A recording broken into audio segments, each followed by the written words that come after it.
বিসমিল্লাহির রহমানির রহিম। আজকে হচ্ছে 24শে জানুয়ারি 2026। আমাদের লিখিত ব্যাচের ফৌজদারি কার্যবিধির শেষ ক্লাস করতে যাচ্ছি আমরা আজকে। দেখেন, প্রথমেই যদি আমরা দেখি যে আজকে যেটা শুরু করতে যাচ্ছি আমাদের সাজেশনের 23 নম্বর প্রশ্ন, যেখানে আলোচনা করা হয়েছে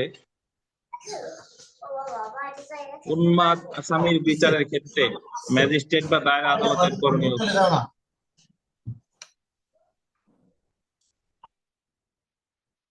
উন্মাদ আসামির বিচারের ক্ষেত্রে ম্যাজিস্ট্রেট বা দায়রা আদালতের করণীয় কি। উন্মাদ আসলে কি? উন্মাদ মানে হলো যিনি মানসিকভাবে ঠিক নেই, পাগল, তাকে ইংরেজিতে বলে লোনাটিক। এখন ওনাকে বিচারের ক্ষেত্রে ম্যাজিস্ট্রেট বা দায়রা আদালত ওনাকে বিচার করবে নাকি বিচার স্থগিত করবে এটা জানতে চাইছে, এবং জামিন দিবে নাকি দিবে না, খালাস দিবে নাকি দিবে না, মানে পাগল বা উন্মাদ হিসেবে তিনি বিশেষ কোনো সুবিধা অ্যাকচুয়ালি পাবেন কিনা, এটাই হলো মূল প্রশ্নের আলোচ্য বিষয়। তো আমরা যদি একটু পড়াশুনো করি, দেখেন, উন্মাদ বা পাগল বা লোনাটিক আসামির বিচারের ক্ষেত্রে ম্যাজিস্ট্রেট বা দায়রা আদালতের করণীয় সম্পর্কে ফৌজদারি কার্যবিধির আন্ডারলাইন করবেন 34তম অধ্যায়ে 464 থেকে 475 ধারা পর্যন্ত আলোচনা করা হয়েছে। তো উন্মাদ বা পাগল আসামির বিচার সম্পর্কে বলছে কত থেকে কত? 34তম অধ্যায়ের 464 থেকে 475। তো তারপর যদি আমরা দেখি যে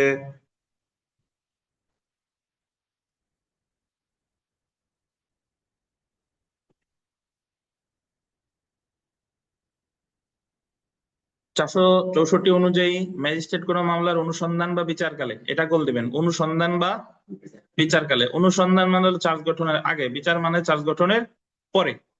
অনুসন্ধান বা বিচারকালে কোনো অভিযুক্তকে, গোল দিবেন অভিযুক্তকে, অভিযুক্ত মানে কি? আসামি।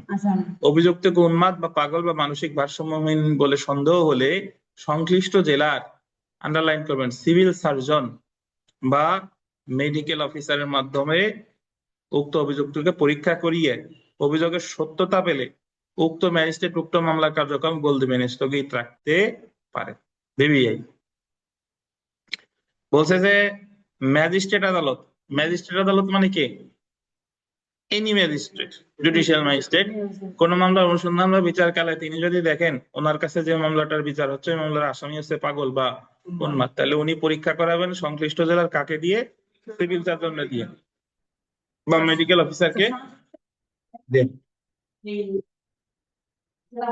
সংশ্লিষ্ট জেলা মানে একটা জেলায় তো বিচার হচ্ছে, সেই জেলার সিভিল সার্জন দিয়ে বা মেডিকেল অফিসারকে দিয়ে। এবং যদি আসলেই দেখে সে পাগল বা উন্মাদ, তাহলে মামলা কার্যক্রম কি রাখবে? স্থগিত রাখবে। বুঝতে পেরেছেন?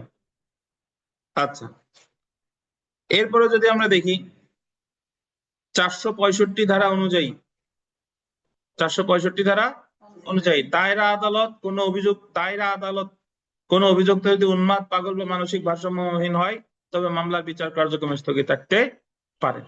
এখন যে কাজটা ম্যাজিস্ট্রেট আদালত করে 464 ধারায়, সেই কাজটা দায়রা আদালত করে কত ধারায়? 465 ধারায়। তো এই জায়গা যদিও ওই এই জায়গা বলা হয় নাই, বাট এই জায়গাও ওই সেম প্রসিজিওর ফলো করবে, যে অভিযুক্ত দায়রা আদালত সংশ্লিষ্ট জেলা সিভিল সার্জন বা মেডিকেল অফিসারকে দিয়ে পরীক্ষা করাবে, অতঃপর সন্দেহের সত্যতা পেলে মামলার কার্যক্রম কি করবে? স্থগিত করবে। বুঝতে পারছেন? তাহলে পাগল, উন্মাদ বা ভারসাম্যহীন ব্যক্তিকে যদি ম্যাজিস্ট্রেট আদালত, ম্যাজিস্ট্রেট টের পায়, তাহলে ম্যাজিস্ট্রেট মামলার কার্যক্রম কি রাখবে? স্থগিত রাখবে। কাকে দিয়ে পরীক্ষা করিয়ে? জেলার সিভিল সার্জন বা মেডিকেল অফিসারকে দিয়ে। আর সেম কাজটা দায়রা আদালত করবে, উনি করবেন কখন?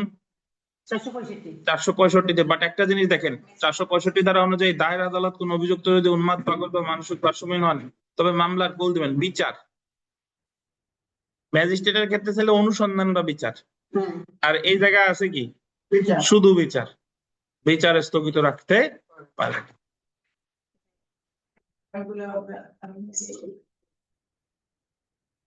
কারণ দায়রা আদালত কখনো অনুসন্ধান করেন, দায়রা আদালত করে কি?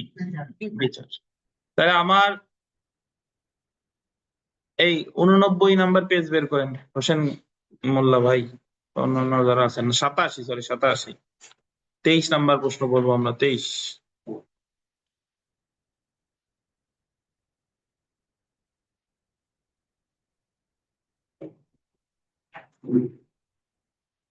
তাহলে যদি কোনো আসামি উন্মাদ বা পাগল হয়, তাহলে তাকে ম্যাজিস্ট্রেট পরীক্ষা করাবে 464 ধারায়, কাকে দিয়ে? সিভিল সার্জনে দিয়ে। আর দায়রা আদালতও এই জায়গা যখন আপনারা লিখবেন ওই কথাও লিখবেন, দায়রা আদালতও পরীক্ষা করাবে সিভিল সার্জন বা মেডিকেল অফিসারকে দিয়ে, এবং ওই মামলার কার্যক্রম কি করবেন? স্থগিত রাখবেন। ঠিক আছে?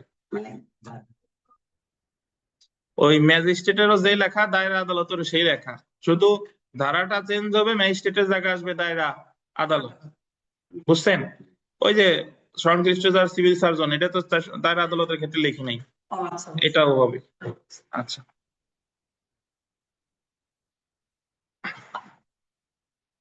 এরপরে 466 ধারাটা যদি আমরা দেখি, 466 ধারা অনুযায়ী উন্মাদ ব্যক্তিকে মুক্তি প্রদান, আন্ডারলাইন করবেন, জামিন বা জামিন ব্যতীত। যখন উনি ওই পরীক্ষা করে পেলেন যে অমুক হলো উন্মাদ, অমুক হলো উন্মাদ, তাহলে তার মামলা কার্যক্রম তো স্থগিত করছে। এখন স্থগিত করে আসামিরে কি দিবে? স্থগিত করে আসামিরে দেবে জামিনে মুক্তি বা জামিন ব্যতীত মুক্তি। জামিন সহ মুক্তি দেখ বা জামিন ছাড়া মুক্তি দিতে পারে। যখন আসামিকে মানসিক বিকারগ্রস্ত আত্মপক্ষ সমর্থনে অপরাধ বলে সাব্যস্ত করা হয়, তখন সংশ্লিষ্ট মোকদ্দমায় আসামিকে জামিনে মুক্তি দিতে পারে বা নিরাপদ হেফাজতে আটক রাখার আদেশ দিতে পারে। জামিনে মুক্তি যদি নাও দেয়, বলতে পারে যে নিরাপদ হেফাজত মানে অমুকের কাছে আটক রাখা হোক, অভিভাবকের কাছে রাখা হোক, বা নিরাপদ হেফাজত আলাদা একটা মানে প্রতিষ্ঠানই আছে যেখানে ওই আপনার মাদকাগ্রস্ত লোক রাখা হয় বা অসুস্থ, সরকার কর্তৃক নিরাপদ হেফাজত এই প্রতিষ্ঠানে রাখতে পারে। তো এখানে ওই কথা বলে নাই, মানে যার কাছে আদালত যার কাছে নির্দেশ দিবে তার কাছে রাখার নির্দেশ দিতে পারে। তবে নিরাপদ হেফাজত বা পাগলা গারদে আটকের ক্ষেত্রে, এই যে দেখেন, নিরাপদ হেফাজত বা পাগলা গারদে আটকের ক্ষেত্রে লুনাটিক অ্যাক্ট 1912 এর বিধিমালা অনুসরণ করতে হবে। কি অ্যাক্ট? Lunatic act. লুনাটিক শব্দের অর্থ কি ভাই? লুনাটিক মানে মানসিক ভারসাম্যহীন ধরনের পাগল। তাহলে যখন কাউকে পাগলা গারদে আটক রাখবে তখন অনুসরণ করা হবে লুনাটিক অ্যাক্ট 1912। তাহলে এটা মনে রাখা খুব সহজ, যে যদি কোনো পাগল উন্মাদ ব্যক্তি হয়, ম্যাজিস্ট্রেট আদালত তাকে মানে পরীক্ষা করাচ্ছে সিভিল সার্জন দিয়ে মেডিকেল অফিসারে দিয়ে 464, সেম কাজটা দায়রা আদালত করতেছে 465, এবং 64 65-তে ওনাদের মামলা কার্যক্রম মানে স্থগিত রাখা হচ্ছে, আর 66-তে এসে ওনাদের মুক্তি দেওয়া হচ্ছে জামিন সহ বা জামিন ব্যতীত। এই ক্ষেত্রে লুনাটিক অ্যাক্ট 1912 অনুসরণ করা হবে।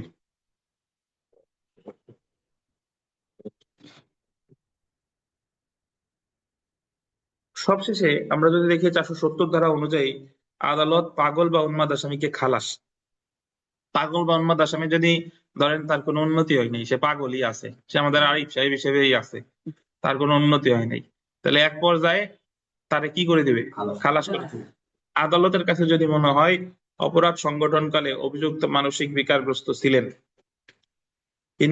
এটা একটু আন্ডারলাইন করেন, অপরাধ সংগঠন কালে, পাইছেন? অপরাধ সংগঠন কালে মানে বোঝেন, মানে যে মুহূর্তে অপরাধটা করছে ওই মুহূর্তে সে মানসিক বিকারগ্রস্ত ছিলেন। পাগল আর মানসিক বিকারগ্রস্ত মানে দুইটা আলাদা জিনিস, বাট এই সেন্সে একই। পাগল মানে পাগলামি করতেছেন, মানসিক বিকারগ্রস্ত মানসিকভাবে সে ঠিক নাই, এবং উক্ত কাজের পরিধি বুঝতে অপরগ ছিলেন, উক্ত কাজের পরিধি বুঝতে অপরগ ছিলেন। তবে যথোপযুক্ত কারণ উল্লেখ করে আদালত, আন্ডারলাইন করবেন, 470 ধারার অধীন মানসিক বিকারগ্রস্ততার কারণে অভিযুক্ত ব্যক্তিকে গোল দিবেন, খালাস দিতে পারেন, অভিযুক্ত ব্যক্তিকে খালাস দিতে পারেন। তাহলে আমরা মনে রাখবো, দেখেন 470-এও একটা খালাস আছে, 64-তে পরীক্ষা করতেছে ম্যাজিস্ট্রেট, 465-তে পরীক্ষা করতেছে দায়রা আদালত, তারে মুক্তি দিচ্ছে 466-তে। আর যদি তার কোনো অবস্থার উন্নতি না হয়, তাহলে একটা পর্যায়ে গিয়ে তাকে মামলা কার্যক্রম থেকে খালাস দেওয়া হচ্ছে। এটা কততে?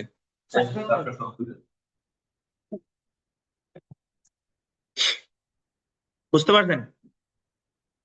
বাংলাদেশ জুডিশিয়াল সার্ভিস পরীক্ষা একবার প্রশ্ন আসছিল, 3-4 নাম্বার বা 5 মার্কের ছিল, যে উন্মাদ আসামির ক্ষেত্রে ম্যাজিস্ট্রেট বা দায়রা আদালতের করণীয় কি?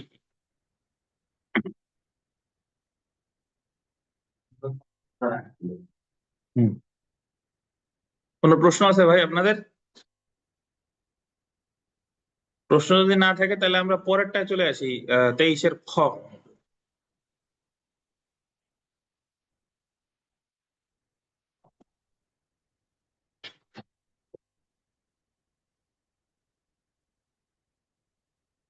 কখনো কোন অবস্থায় একজন অপরাধীর সহযোগীকে ক্ষমার প্রস্তাব দেওয়া যায়। কখনো এবং কোন অবস্থায় অপরাধীর সহযোগী, অপরাধীর সহযোগী শব্দটা বললেন, অপরাধীর সহযোগী। আর ক্ষমার প্রস্তাবের ইংরেজি হচ্ছে টেন্ডার অফ পার্ডন। ক্ষমার প্রস্তাব দেওয়া যায়, যাকে ক্ষমার প্রস্তাব দেওয়া হয়েছে তিনি তার ক্ষমা শর্ত পূরণ না করলে তার বিরুদ্ধে কোনো ব্যবস্থা গ্রহণ করা যায় কি? ব্যাখ্যা করুন। শুনেন, একটা ফৌজদারি মামলা যখন দায়ের করে, বই তাকাবো পরে, এমন আমার কথা শুনেন। একটা ফৌজদারি মামলা যখন দায়ের করে তখন ওই মামলাটা প্রমাণের দায়িত্ব রাষ্ট্রপক্ষের, মানে যে মামলা করছে তার। এবং ওই মামলায় আপনি এজাহারে বা এফআইআর এ বা পুলিশ রিপোর্টে যাই থাক না কেন, বা নালিশি দরখাস্তে যাই থাক না কেন, ওই মামলাটা অ্যাকচুয়ালি প্রমাণ করতে হবে চার্জ গঠনের পর সাক্ষ্য প্রদানের মাধ্যমে, খালি বাংলায় বলে সাক্ষীর মাধ্যমে। বুঝছেন? আপনার এফআইআর এ অনেক কথা বলা আছে, নালিশি দরখাস্তে অনেক কথা বলা আছে, কিন্তু আপনি সাক্ষীদের মাধ্যমে ওই জিনিসটা প্রতিষ্ঠা করতে পারেন নাই, তখন কিন্তু আপনি মামলার রায় পাবেন না। বুঝতে পারছেন? তাহলে যে কোনো ফৌজদারি মামলা প্রমাণ করতে হবে কিসে? তার তার সাক্ষ্য প্রদানের মাধ্যমে। তাতে এফআইআর আপনি যা যাই লেখেন না কেন, এফআইআর তো জাস্ট আপনি একটা আর্জি দিলেন, মানে এই হইছে, কিন্তু এটা আপনি প্রমাণ করতে হবে সাক্ষীদের সাক্ষ্য প্রদানের মাধ্যমে। এখন ভাই, বাস্তব পরিস্থিতিতে এমন অনেক অবস্থার উদ্ভব হয় যেখানে অপরাধটা সংগঠিত হয়েছে, সবাই জানে, বাট অ্যাকচুয়ালি ওই ওই ওই অপরাধ প্রমাণের জন্য কার্যকর কোনো সাক্ষী নাই। কিভাবে? ধরেন,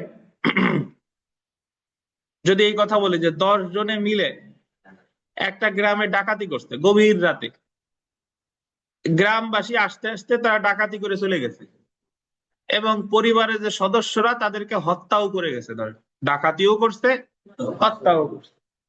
তাহলে এই ঘটনার কি কোনো চাক্ষুষ সাক্ষী আছে? ধরেন গ্রামবাসী যতটুকু সাক্ষ্য দিতে পারে, গ্রামবাসী বলতে পারে যে আমরা চিৎকার শুনছি অমুক রাতের বেলা, গুলির শব্দ শুনছি, এসে গাড়ি নিয়ে চলে যেতে দেখছি এবং ভিতরে ঢুকে অমুক অমুকের রক্তাক্ত অবস্থায় পড়ে থাকতে দেখছি। গ্রামবাসী এইটুক জাস্ট দেখছে, কিন্তু তারা কি দেখছে যে কে কে ডাকাতি করছে আর কে কারে হত্যা করছে? এরকম কোনো কিছু কিন্তু তারা দেখে না। এখন ওই ঘটনার পর মামলা কিন্তু হবে, মামলা তো অবশ্যই হবে, যে ডাকাতির মামলাই হবে, এজাহার এফআইআর হয়ে গেল। ডাকাতরেও ধরেন গ্রেফতার করা হলো, 10 জনকে গ্রেফতার করা হলো। এখন এই মামলায় তো কোনো সাক্ষী নাই, মানে সাক্ষী নাই বলতে সার্কমস্টেন্সিয়াল এভিডেন্স আছে, ওই যে চলে গেছে এটা পারিপার্শ্বিক সাক্ষ্য আছে, চলে গেছে এটা আছে, লাশ পড়ে আছে এটা দেখছে, কিন্তু কারা কারা ডাকাতির সময় ছিল এটা তো নাই। এখন ডাকাতরা ধরেন 164 করলো, 164 তো বুঝেন যে তদন্ত পর্যায়ে আসামির কাছে কি করে, মানে ম্যাজিস্ট্রেটের কাছে কি করে, দোষ স্বীকার করে। And আমরা জানি যে 164 এর উপরও কাউরে শুধুমাত্র সাজা দেওয়া যায় না। 164 হচ্ছে করবোরেটিভ এভিডেন্স, মানে সমর্থনমূলক সাক্ষ্য। তাহলে এটারও আমি শাস্তি দিতে হলে আমার সাক্ষীর সাক্ষ্য দরকার, তাহলে আমি এই জায়গায় সাক্ষীর সাক্ষ্য পাবো কোথায়? এমন একটা পরিস্থিতি উদ্ভব হয়েছে না ভাই? তাহলে যে ক্ষেত্রে মানে রাষ্ট্রপক্ষ কোনো মামলা পরিচালনার জন্য কার্যকর কোনো সাক্ষ্য পাচ্ছে না, তো সেই ক্ষেত্রে যারা অপরাধগুলো করছে ওই আসামিদের মধ্যে একজনকে বা দুইজনকে প্রস্তাব দেওয়া হয়, রাষ্ট্রপক্ষ গিয়ে প্রস্তাব দিবে যে তোমরা যা যা করেছো, নিজেরা যা যা করছো, অন্যরা যা যা করেছে, এটা যদি তুমি স্বীকার করে নাও তাহলে ওদের সাজা হবে, তুমি কি পাবা? খালাস পাবা। এই যে যাদের প্রস্তাব দেওয়া হলো এরে বলে রাজসাক্ষী বা অ্যাপ্রুভার, এপিপি আর ও ভিইআর, এপিপি আর ও ভিইআর। বুঝছেন? লেখার জন্য ব্যস্ত হয়েন না, কথা শুনেন। তাহলে রাজসাক্ষী কোন পরিস্থিতিতে করতে হয় এটা আমার আগে বুঝতে হবে। যে পরিস্থিতিতে কোন মামলায় আমার আমার কাছে যদি প্রত্যক্ষ সাক্ষী থাকতো তাহলে কি আমি রাজসাক্ষী ধার ধরতাম? রাজসাক্ষী বা তোর তো এমনি ফাঁসানোর জন্য যথেষ্ট। বুঝতে পারছেন? তো তাহলে এই রাজসাক্ষীটা ধরেন, আমি সাম্প্রতিক সময়ের একটু উদাহরণ দিই। রাজসাক্ষীর আমাদের বাংলাদেশের ইতিহাসে, স্বাধীন বাংলার ইতিহাসে 71 সালের পর থেকে এই যে 2026 চলে, রাজসাক্ষী খুব বেশি মামলায় হয় নাই। একটা মামলার কথা বলি, এরশাদ শিকদার, খুলনার বিখ্যাত সন্ত্রাসী, জানেন? তার যে সহযোগী, তার রাজসাক্ষী হয়েছিল। কারণ এরশাদ শিকদার অসংখ্য খুন করছে, ভৈরব নদীতে অসংখ্য লাশ ফেলছে, কিন্তু ওই খুনের সাক্ষী কে? কোনো প্রত্যক্ষ সাক্ষী তো ছিল না। তার যে সাগরেদ, তারা ছিল হলো কি অপরাধের সহকারী, এবং তাদের যে প্রস্তাব দিয়েছে যে তুমি ঈশা শিকদার কি কি করছে স্বীকার করে দাও। বুঝতে পারছেন? ঠিক একই ভাবে, হ্যাঁ বলতেছি, ঠিক একই ভাবে, হ্যাঁ হ্যাঁ হ্যাঁ বলতে দেন। ঠিক একই ভাবে এই যে মানবতা বিরোধী অপরাধ ট্রাইব্যুনালে শেখ হাসিনার বিরুদ্ধে যে বিচার হচ্ছে, এই জায়গা ওনারা মামলা করছে, বাট মামলা প্রমাণের জন্য কার্যকর কোনো সাক্ষী নাই। মানে অ্যাকচুয়ালি হয়েছে কি শুনেন, 5ই আগস্টের পরে যত মামলা হয়েছে, ধরেন আওয়ামী লীগের নেতা কর্মীদের বিরুদ্ধে যত মামলা হয়েছে, হ্যাঁ আওয়ামী লীগের কর্মকর্তা কর্মচারীরা অপরাধ করছে, কিন্তু যে মামলাগুলো হয়েছে একেবারে মুড়ি মুড়কির মতো, যে জায়গা সে জায়গা পাত দিলেও মামলা। তাহলে এই মামলাগুলো যদি বিচারে যায় কোনোদিনই প্রমাণ হবে না। বুঝছেন? এটা হলো তাৎক্ষণিক ভাবে হয়রানি করার জন্য। কিন্তু এই মামলাগুলো যে ঢুকানো দরকার ঢুকাইছে, কিন্তু মামলার লেখা টেখা কোনোটা কি নাই, ঠিক নাই। তো এই মামলাগুলো প্রত্যক্ষ সাক্ষ্য দ্বারা কখনোই প্রমাণ করতে পারবে না, এটা হলো জাস্ট হয়রানি করার জন্য। তো ঠিক একই ভাবে ওই শেখ হাসিনার বিরুদ্ধে যে মামলা করছে ওইটা সত্য, ওনার বিরুদ্ধে যে মামলা হয়েছে ওই মামলায় ওনারা যে সাক্ষ্য দিয়ে যদি প্রমাণ করতে যায়, দেখা গেল যে শেখ হাসিনা এই হত্যার হুমকি দিছে কি দিছে না সেটা পরের বিষয়, কিন্তু এইটা সাক্ষী দিয়ে প্রমাণ করার ওনার তেমন কোনো পর্যাপ্ত সাক্ষ্য নাই। এই জন্য ওই যে ওনার যে তৎকালীন যে আইজিপি, ওনারে দিছে হচ্ছে আপনি রাজসাক্ষী হন, কিন্তু ওনার সাথেও ইনজাস্টিস করছে। কেমনে? রাজসাক্ষী যদি যে হবে, হয় রাজসাক্ষী হিসেবে যদি তার বিচার করে, তাহলে তার খালাস দিতে হবে। বুঝেন কিনা? আর যদি তুমি রাজসাক্ষী হিসেবে তারা মানছিলা, বাট সে যে কথাগুলো বলছে তোমার বিশ্বাস হয় নাই, তাহলে তুমি রাজসাক্ষী বাদ অপরাধী হিসেবে তোমার বিচার হবে। কিন্তু ওনারে বিচার করছে রাজসাক্ষী হিসেবে, কিন্তু ওনারে খালাস না দিয়ে আবার 5 বছর কারাদণ্ড দিছে। এখন উনিও চুপচাপ আছে, এই মুহূর্তে কিছু বলতেছে না। 2-1 বছর যাক বা নির্বাচিত সরকার আসুক, উনি চুপ করে হাইকোর্টে একটা রিট করবে যে আমার যে সাজা দিছে এটা সংবিধান বহির্ভূত, এই সাজা বৈধ হয় নাই। তখন ওনার ওই সাজা বাতিল দিয়ে চুপ করে বের করে দেবে। বুঝতে পারছেন? তাহলে আমার এই জায়গা মূল আলোচনার যে বিষয়টা হলো যে আপনি রাজসাক্ষী কখন করা হয়, যখন বাস্তবে প্রত্যক্ষ কোনো সাক্ষী থাকে না, সেই পরিস্থিতিতে করা হয় কি রাজসাক্ষী। আচ্ছা, এখন এই যে বিধিবিধান, আর একটা জিনিস একটু বোঝাই তারপরে বলি, পড়া শুরু করি। কালকেও এমসিকিউতেও বোঝাচ্ছিলাম, সেটা হলো কনফেশন, গিলটি প্লিট, 342 এর দোষ স্বীকার আর রাজসাক্ষী সব কিন্তু এক জিনিস না। শুনেন, তার আগে এই জায়গা বলছে অপরাধীর সহযোগী। অপরাধীর সহযোগী কাকে বলে? অপরাধের সহযোগী মানে এই জায়গা আমরা 5 জন, আপনারা 5 জন আছেন, অনলাইনে 15-16 জন আছেন। একই মায়ের পেটের সন্তানরা হইলে একজন আর একজনের কি হয়? সহোদর, মানে ভাই, ভাই বোন নাকি? আর একই অফিসে চাকরি করলে কি হয়? সহকর্মী। আর কোনো অপরাধ যদি 10-12 জন মিলে করে, তাহলে এই যে সহযোগী অপরাধী, সহযোগী অপরাধী বা দুষ্কর্মের সহযোগী। তাহলে আমরা দুষ্কর্মের সহযোগী কি, এটার ইংরেজিতে বলে অ্যাকমপ্লিস, এটা বুঝে গেলাম। এখন একটু কনসেপ্টটা ক্লিয়ার করে দিই, শুনেন। 164 ধারায় আসামি হলো দোষ স্বীকার করে, যে আমি এই অপরাধ করছি, খোলা মনে স্বীকার করে যে আমি স্বেচ্ছায় সজ্ঞানে স্বীকার করতেছি যে আমি এই অপরাধ করছি। 164 এর উপর ভিত্তি করে সাথে সাথে কিন্তু সাজা দেওয়া যায় না, বিচার হবে তারপরে। 3-4 এরপরে আমরা পড়ছিলাম গিলটি প্লিট, 243 বা 265 উমা। গিলটি প্লিট হলো চার্জ গঠনের সময় বলে যে আপনার বিরুদ্ধে এত এত ধারায় চার্জ গঠন করা হলো, আপনি কি দোষী নাকি নির্দোষ? উনি বললো যে আমি দোষী, এটার বলে গিলটি প্লিট। এই গিলটি প্লিটের উপর ভিত্তি করে তাৎক্ষণিকভাবে সাজা দিতে পারে। দুইটা জিনিস, 164 এর উপর ভিত্তি করে এটাও দোষ স্বীকার, সাথে সাথে সাজা দিতে পারে না।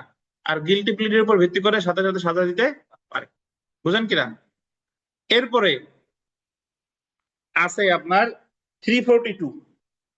342 মানে হলো মামলায়, ফৌজদারি মামলার একটা গুরুত্বপূর্ণ পর্যায়। রাষ্ট্রপক্ষের যখন সাক্ষ্য গ্রহণ শেষ, তারপরে বলে 342 আদালত আসামির পরীক্ষা করে, পার্ট টু এক্সামাইন দা অ্যাকিউজড। ওই 342 এর সময়ও তারা জিজ্ঞাসা করে এই মামলা এতদিন যে সাক্ষ্য গ্রহণ হলো, যে এই বিষয়ে সাক্ষ্য গ্রহণ হলো, আপনাদের কি বলার আছে, আপনার কি অনুতপ্ত কিনা, বা আদালত আসামির যে কোনো প্রশ্ন করতে পারে। এই 342 এর সময়ও যে প্রশ্ন করবে, সেই ক্ষেত্রে কিন্তু আদালত সাথে সাথে সাজা দিবে না। তাহলে সাথে সাথে সাজা দিচ্ছে শুধু কখন? গিলটি প্লি। তাহলে 164-এও দোষ স্বীকার করে, গিলটি প্লিতেও দোষ স্বীকার করে, 342-তেও কি দোষ স্বীকার করতে পারে, বাট সাজা পাচ্ছে কখন? শুধু গিলটি প্লিডের ক্ষেত্রে। এখন আর একটা বিষয় আছে, আর একটা বিষয় হলো ডিডাব্লিউ বলে সাফাই সাক্ষী, ডিফেন্স উইটনেস। সাফাই সাক্ষী হলো যে বাদী যেরকম তার পক্ষে সাক্ষ্য দিচ্ছে, আসামিও তখন দোষ স্বীকার করে না। আসামি বলতেছে যে আমি তো অপরাধ করি নাই, অমুক অমুক অমুক অপরাধ করে নাই। ডিডাব্লিউ সাফাই সাক্ষী মানে বলে না অপরাধ করে আবার নিজের পক্ষে সাফাই গেছ, আমরা বলি। তাহলে সাফাই গাওয়া মানে হলো আসামি এসে বলতেছে যে আমি তো অপরাধ করি নাই, অমুক অমুক অমুক অপরাধ করে নাই। তাহলে সাফাই সাক্ষীতে আসামি কিন্তু নিজের অপরাধ কখনোই কি করে নাই, স্বীকার করে নাই। কিন্তু 164-এ স্বীকার করছে, 342-তে স্বীকার করছে, গিলটি প্লিডে কি স্বীকার করছে, কিন্তু সাফাই সাক্ষীতে সে নিজের অপরাধ কখনোই স্বীকার করে নাই। বুঝেন কিনা? আর একটা জিনিস এই যে আমরা নতুন পড়লাম, সেটা হলো রাজ সাক্ষী। রাজ সাক্ষীর ক্ষেত্রে সে দোষ স্বীকার করতেছে, নিজেরটাও করতেছে, অন্যেরটাও করতেছে, বাট কিসের শর্তে? ক্ষমার শর্তে। তারে প্রস্তাব দিছে যে তুমি যদি ঠিকঠাক ভাবে প্রকাশ করো তাহলে তোমারে ক্ষমা করা হবে। এজন্য ডিডাব্লিউ, রাজ সাক্ষী, পিডাব্লিউ, গিলটি প্লিড, 164 এগুলোর অর্থ আপনাদের জানা দরকার আইনের শিক্ষার্থী হিসেবে। ডিডাব্লিউ হলো আসামি যখন নিজে সাক্ষী হয়, এ জায়গা কোনো দোষ স্বীকার সে করে না।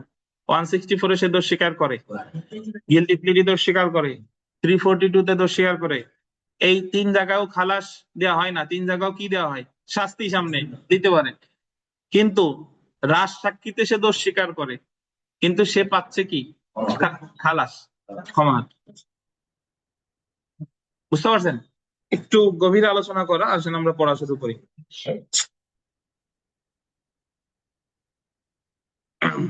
এই আপনারা যে ডিসক্লাইমার দিয়ে দিই, আমি যে রাজনৈতিক অনেক কথা বলতে হয় পক্ষে বিপক্ষে। আইনের শিক্ষার্থী যারা প্রকৃত আইনবিদ, মানে যারা প্রকৃত আইন নিয়ে গবেষণা করবে, এটা আপনি যদি, যেহেতু আমাদের গণতন্ত্র, একদল আপনার বেছে নিতে হবে, কিন্তু আপনি যখন ন্যায় বিচারের কথা বলবেন, তখন ন্যায় বিচারের কথা কখনো কারো পক্ষে যাবে, কখনো কি বলেন বিপক্ষে যাবে। বুঝতে পারছেন? তো এজন্য মানে আমার আবার ওই যে আমির হামজা বা অন্যান্য যারা আছে, ওরা সেরকম ওই যে কথা বলার সময় এক লাইন কাইটে ইউটিউবে ছাড়ে, পুরোপুরি আলোচনা কিন্তু দেখে না। সো দেখেন, যাই হোক, যখন অপরাধীর সহযোগীকে ক্ষমার প্রস্তাব, the code of criminal procedure 1898 underline করবেন, 337 ধারা অনুযায়ী নিম্নোক্ত অপরাধ সমূহের ক্ষেত্রে আন্ডারলাইন করবেন, মেট্রোপলিটন ম্যাজিস্ট্রেট আন্ডারলাইন করবেন, প্রথম শ্রেণীর ম্যাজিস্ট্রেট, বা কোনো অপরাধের আন্ডারলাইন করবেন তদন্ত, অনুসন্ধান বা বিচারের কোনো পর্যায়ে। কোন পর্যায়ে? তদন্ত, অনুসন্ধান বা বিচারে। কত ধারায়? 337 ধারায়। কে কে? মেট্রোপলিটন ম্যাজিস্ট্রেট বা প্রথম শ্রেণীর ম্যাজিস্ট্রেট। অপরাধটির সাথে প্রত্যক্ষ বা পরোক্ষভাবে জড়িত বা অপরাধ সম্পর্কে গোপন তথ্যের অধিকারী বলে অনুমিত। অনুমিত না, এবার দাঁড়িয়ে আছে, এটা কাটেন। অনুমিত কোন ব্যক্তির সাক্ষ্য সংগ্রহের উদ্দেশ্যে ক্ষমার প্রস্তাব করতে, সাক্ষ্য সংগ্রহ বলতেন, সাক্ষ্য সংগ্রহের উদ্দেশ্যে ক্ষমার প্রস্তাব করতে পারে। কারণ আমার ক্ষমার প্রস্তাব করার মূল উদ্দেশ্য কি? সাক্ষ্য সংগ্রহ। কোন কোন অপরাধ দেখেন, এ জায়গায় একটা লিস্ট দিয়ে দিছে কোন কোন অপরাধ। প্রথমে বলেছে দায়রা আদালতে বিচারযোগ্য কোন অপরাধ, তারপরে বলেছে 10 বছর পর্যন্ত কারাদণ্ডে দণ্ডনীয় কোন অপরাধ, তারপরে দণ্ডবিধি 211 ধারার অধীন 7 বছর পর্যন্ত কারাদণ্ডে দণ্ডনীয় কোন অপরাধ, আর দণ্ডবিধি 216 ক, 369, 401, 435, 477 ক এর অধীন কোন অপরাধ। তার মানে আপনি সব মামলায় কিন্তু রাজসাক্ষী বানানো যাবে না। কি কি মামলায় কোন কোন অপরাধের ক্ষেত্রে রাজসাক্ষী বানানো যাবে? যে অপরাধগুলো বিচারযোগ্য দায়রা আদালতে, যে অপরাধগুলো সাজা দণ্ডবিধি অনুসারে কত 10 বছর কারাদণ্ডে, সরি দণ্ডবিধি 10 বছর কারাদণ্ডে, আর দণ্ডবিধি 211 ধারার অধীন অপরাধ, আর দণ্ডবিধি 216 ক, 369, 401, 435, 477 ক এর কোনো অপরাধের ক্ষেত্রে। আচ্ছা, তাহলে এই আমাদের মনে রাখতে হবে 37-এ ক্ষমা করতেছে কে কে? মেট্রোপলিটন ম্যাজিস্ট্রেট বা প্রথম শ্রেণীর ম্যাজিস্ট্রেট। কোন পর্যায়ে? তদন্ত, অনুসন্ধান বা বিচারের কোনো পর্যায়ে। কিসের উদ্দেশ্যে? সাক্ষ্য সংগ্রহের উদ্দেশ্যে। আচ্ছা, এরপরে যদি আমরা দেখি the code of criminal procedure 1898 ধারা 338 অনুযায়ী রায় ঘোষণার পূর্বে,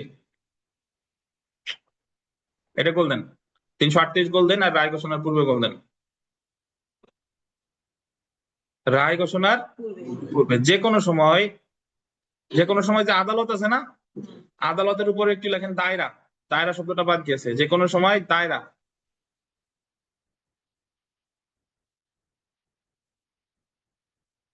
যে কোনো সময় দায়রা আদালত নিজে উপযুক্ত শর্তে ক্ষমা মঞ্জুর করতে পারেন, বা চিফ জুডিশিয়াল ম্যাজিস্ট্রেট বা চিফ মেট্রোপলিটন ম্যাজিস্ট্রেটকে ক্ষমা মঞ্জুর করার আদেশ দিতে পারেন। একটু বুঝতে হবে, এই জায়গা বলছে যে 338 ধারায় রায় ঘোষণার পূর্বে দায়রা আদালত অথবা চিফ জুডিশিয়াল ম্যাজিস্ট্রেট বা চিফ মেট্রোপলিটন ম্যাজিস্ট্রেট এরা ক্ষমা করতে পারে। 337 এবার তোকে কে? মেট্রোপলিটন ম্যাজিস্ট্রেট বা প্রথম শ্রেণীর ম্যাজিস্ট্রেট। কিন্তু 338 পারতেছে দায়রা আদালত, চিফ জুডিশিয়াল ম্যাজিস্ট্রেট বা চিফ মেট্রোপলিটন ম্যাজিস্ট্রেট। বুঝতে পারছেন? এখন আমরা একটু চলে আসি যে যে সকল শর্তে একজন অপরাধীকে ক্ষমার প্রস্তাব করা যায়, যে সকল শর্তে একজন অপরাধীকে ক্ষমা প্রস্তাব করা যায়। যাকে ক্ষমার প্রস্তাব করা হয়েছে তার জানা মতে অপরাধটির সম্পর্কিত সম্পূর্ণ অবস্থা এবং অপরাধটির সংগঠনের ব্যাপারে মূল অপরাধী বা সহায়তাকারী হিসেবে জড়িত প্রত্যেক ব্যক্তি সম্পর্কে তাকে পূর্ণাঙ্গ সত্য ঘটনা প্রকাশ করতে হবে। মানে যারে ক্ষমার প্রস্তাব দেওয়া হয়েছে তার কিন্তু কোনো কিছু গোপন রাখলে হবে না, মোটামুটি সে নিজে যা করছে অন্যান্য যা করছে সবকিছুই কি করতে হবে? প্রকাশ করতে হবে। তো ক্ষমার প্রস্তাব গ্রহণকারী ক্ষমার শর্ত পূরণ না করলে গৃহীত ব্যবস্থা, মানে যারা ক্ষমার প্রস্তাব দেওয়া হলো সে যদি ক্ষমার প্রস্তাব শর্ত পূরণ না করে, শর্ত মানে শর্ত পূরণ মানে হলো যে প্রকৃত সত্য সে ঠিকঠাক ভাবে প্রকাশ করে নাই, তাহলে কি হবে? The code of criminal procedure 1898 339 339 ক এর মধ্যে ক্ষমার প্রস্তাব গ্রহণকারী ব্যক্তির বিচার সম্পর্কিত বিধান আলোচনা করা হয়েছে। ধারা 339 অনুযায়ী পাবলিক প্রসিকিউটরের মতে ক্ষমা গ্রহণকারী ব্যক্তি স্বেচ্ছায় অত্যাবশ্যক কোনো তথ্য গোপন করেছে, আন্ডারলাইন করেন, স্বেচ্ছায় যদি কোনো তথ্য কি করে গোপন করে বা ক্ষমা শর্ত পালন করেনি বা যে অপরাধের জন্য ক্ষমা মঞ্জুর করা হয়েছে উক্ত ব্যক্তি সে অপরাধ পুনরায় করলে, গোল দেবেন। কি কি ভাই? যা গোপন করছে বা ক্ষমা শর্ত কি পালন করে নাই বা সেম অপরাধ কি আবার করছে, সে অপরাধের জন্য তার আবার কি করা যাবে? বিচার করা যাবে। তবে শর্ত হলো এরূপ ব্যক্তিকে অন্যান্য আসামিদের সাথে একত্রে বিচার করা যাবে। অর্থাৎ ধরেন এই যে আব্দুল্লাহ আল বাকি, ওনারা শেখ হাসিনার মামলায় মানে রাজসাক্ষী বানাইছে, এখন উনি যা যা বলছে রাষ্ট্রপক্ষের যদি মনে হইতো যে না এ তো ঠিকঠাক ভাবে সব বলে নাই, তাইলে সে আর রাজসাক্ষী থাকলো না, সে আবার কি হয়ে গেল? আসামি হয়ে গেল। তখন আসামি হিসেবেই তার বিচার হবে, কিন্তু অন্যান্য আসামিদের সাথে না, আলাদা। এরূপ বিচারে উক্ত ব্যক্তি আত্মপক্ষ সমর্থনে বলতে পারে যে আত্মপক্ষ সমর্থনে সে ক্ষমার যাবতীয় শর্ত পালন করেছে। ক্ষমার প্রস্তাব গ্রহণকারী ব্যক্তির বিবৃতি এরূপ বিচারে তার বিরুদ্ধে সাক্ষ্য হিসেবে ব্যবহার করা যাবে। ক্ষমার প্রস্তাব গ্রহণকারী ব্যক্তির বিবৃতি এরূপ বিচারে তার বিরুদ্ধে সাক্ষ্য হিসেবে ব্যবহার করা যাবে, মানে ওই যে সে কথাগুলো সে বলেছে রাজসাক্ষী হিসেবে যা বললো ওইটা আবার তার বিরুদ্ধে ব্যবহার করা যাবে যদি সে প্রকৃত সত্য প্রকাশ না করে। এবং এই যে 339 যে পরীক্ষাটা করবে, এই পরীক্ষাটা করতেছে কে বলেন তো? পিপি, ওই যে পাবলিক প্রসিকিউটর, যে 339 প্রথমে বলা আছে যে পিপি, পিপি পাবলিক প্রসিকিউটরের মতে, দেখছেন 339 কতে পরীক্ষা করতেছে কে? Public prosecutor. সরি 39, 339 পরীক্ষা করতেছে কে? Public prosecutor. তাহলে এখানে কিন্তু কোনো জিনিস নাই, ধরেন রাজসাক্ষী যে হবে তারে হয় খালাস দিবে, আর তারে খালাস দিবে। আর যদি মনে হয় যে রাজসাক্ষী হিসেবে শর্ত পালন করে নাই, তাহলে আবার অপরাধী হিসেবে তার কি বিচার করবে। এবং গতকাল আমরা যখন আমরা এমসিকিউ তে পড়াচ্ছিলাম, একজন প্রশ্ন করছেন, তাহলে স্যার সে সব তার মনের কথা যা আছে সব বলে দিল, এখন পিপি এসে বলতেছে যে সে সকল শর্ত পূরণ করে নাই, তাহলে তার বিচার তো অপরাধী হিসেবে শুরু হবে, কিন্তু এতদিন যা স্বীকার করলো সেটার কি হবে? সেটা ওই যে তার বিরুদ্ধে সাক্ষ্য হিসেবে আবার ব্যবহার করা যাবে। তার মানে রাজসাক্ষী হওয়া সবসময় একটা কি ঝুঁকিপূর্ণ ব্যাপার। এখন আপনার হাতে তো অপশন নাই, আপনারা ওয়ান টাইপ অফ ব্ল্যাকমেইল করতে, যে এটা তুমি করবা, নাহলে তোমার হাতে তো কোনো অপশন নাই। আমি একটা ছোট্ট উদাহরণ দিই। সঞ্জয় দত্ত নাম শুনছেন? কে বলেন তো? নায়ক। ওনার ওই যে জীবনী নিয়ে যে সিনেমা হয়েছে, ওই সিনেমাতে ওনারে এক সময় ওনার কাছে একটা অস্ত্র পাওয়া যায়, মানে লাইসেন্স প্রাপ্ত না। এই অস্ত্রটা উনি রাখছিল ওনার বাবারে রক্ষা করার জন্য। মানে তৎকালীন ওই যে সন্ত্রাসী গোষ্ঠী ছিল, ওনার বাবা ছিল এমপি, পার্লামেন্টের সদস্য। ওনার কাছে মনে হতো পার্সোনালি যে ওনার বাবার চারপাশে যে পুলিশ থাকে, বাবারে যদি কেউ হামলা টামলা করে এই পুলিশে কাজ হবে না, এই কারণে উনি একটা অস্ত্র রাখছিল। পরবর্তীতে ওনারে গ্রেফতার করে, মানে ধরা খাই। ধরা খাওয়ার পরে দীর্ঘদিন, বাবা এমপি, দীর্ঘদিন জেলখানায়, ওনারে কেউ মানে জামিন টামিন করাইতে পারে না। তো ওনার বিরুদ্ধে অভিযোগ আনে ওই যে উনি দাউদ ইব্রাহিম, নাম শুনছেন? সন্ত্রাসী গোষ্ঠী, এদের সাথে ওনার যোগসূত্র আছে, বাট বাস্তবে ওনার যোগসূত্র কিন্তু নাই ওনার জীবনী অনুসারে। আচ্ছা, এরপরে দীর্ঘদিন উনি তো এমপি হিসেবে ওনার বাবা মন্ত্রীর দ্বারে যাচ্ছে, এর দ্বারে যাচ্ছে, তার দ্বারে যাচ্ছে, কিন্তু ওনার ছেলের তো ছাড়াইতে পারতেছে না। তখন সঞ্জয় দত্তরের প্রস্তাব দিছে যে তুমি রাজসাক্ষী হও, রাজসাক্ষী হইয়া সব স্বীকার করে নাও, তাহলে তুমি খালাস পেয়ে যাবা, তবে শর্ত হলো তুমি ভারতে আর থাকতে পারবে না, তুমি বিদেশে তোমার চলে যেতে হবে। তো স্বভাবতই কি আমরা দীর্ঘদিন ধরে কারাগারে আছি, যে ছাড়া পাই আমি বিদেশে চলে যাই, দেশে আমার থাকার দরকার নাই। তখন উনি বললো যে আমি রাজসাক্ষী যদি হই, তাহলে তা আমি যে অপরাধ করছি এটি তো আমি স্বীকার করে নাও, আমি তো অপরাধ করি নাই। আমার সাজা হইলে হোক, কিন্তু আমি রাজসাক্ষী হব না। আর আমার যদি একবার রাজসাক্ষী হয়ে যদি আমার খালাসও দিল, কিন্তু মানুষ তো বলবে যে ওই যে সন্ত্রাসীর বাপ, আমার বাপরে আজীবন শুনতে হবে ওই যে কে সন্ত্রাসীর বাপ। বুঝতে পারছেন? তাহলে সেক্ষেত্রে উনি রাজসাক্ষী হয়েন না। ওনার ওই যে 5 বছর কারাদণ্ড হয়েছিল, পরে সাজা খেটেই বেরোইছে। এই জন্য তার মানে রাজসাক্ষী হওয়া সবসময় একটা ঝুঁকিপূর্ণ ব্যাপার, যে আসলে পিপিআই আবার পরীক্ষা করবে সে কি অ্যাকচুয়াল সত্য প্রকাশ করছে কি করে নাই। যাই হোক, আমরা আর একটা ধারা আছে 339 ক, অনেক আলোচনা করলাম।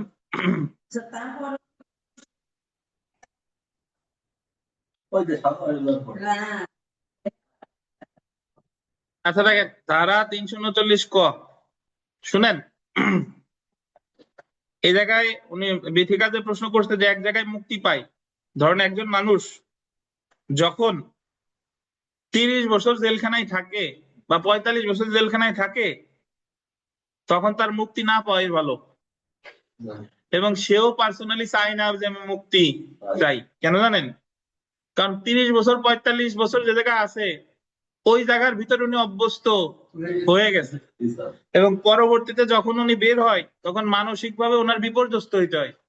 ওই যে জায়গায় যাবে, ওই যে জল্লাদ শাহজাহান দেখছিলেন, উনি প্রথম কয়দিন কিন্তু খুব সমস্যার সম্মুখীন, মানে যে জায়গায় যায় ওই যে জল্লাদ আইছে, যে জায়গায় যায় অমুক দিন খাইতে বের হইছে, মানে আমরা মানে কথা বলা বলি করে যে এই দেখ ওই যে যাবজ্জীবন কারাদণ্ডপ্রাপ্ত আসামি বের হইছে। তারপরে তার ভালো কোনো জায়গা তার চাকরি পাওয়া যায় না, ততদিন পরিবার বলতে কিছু থাকে না।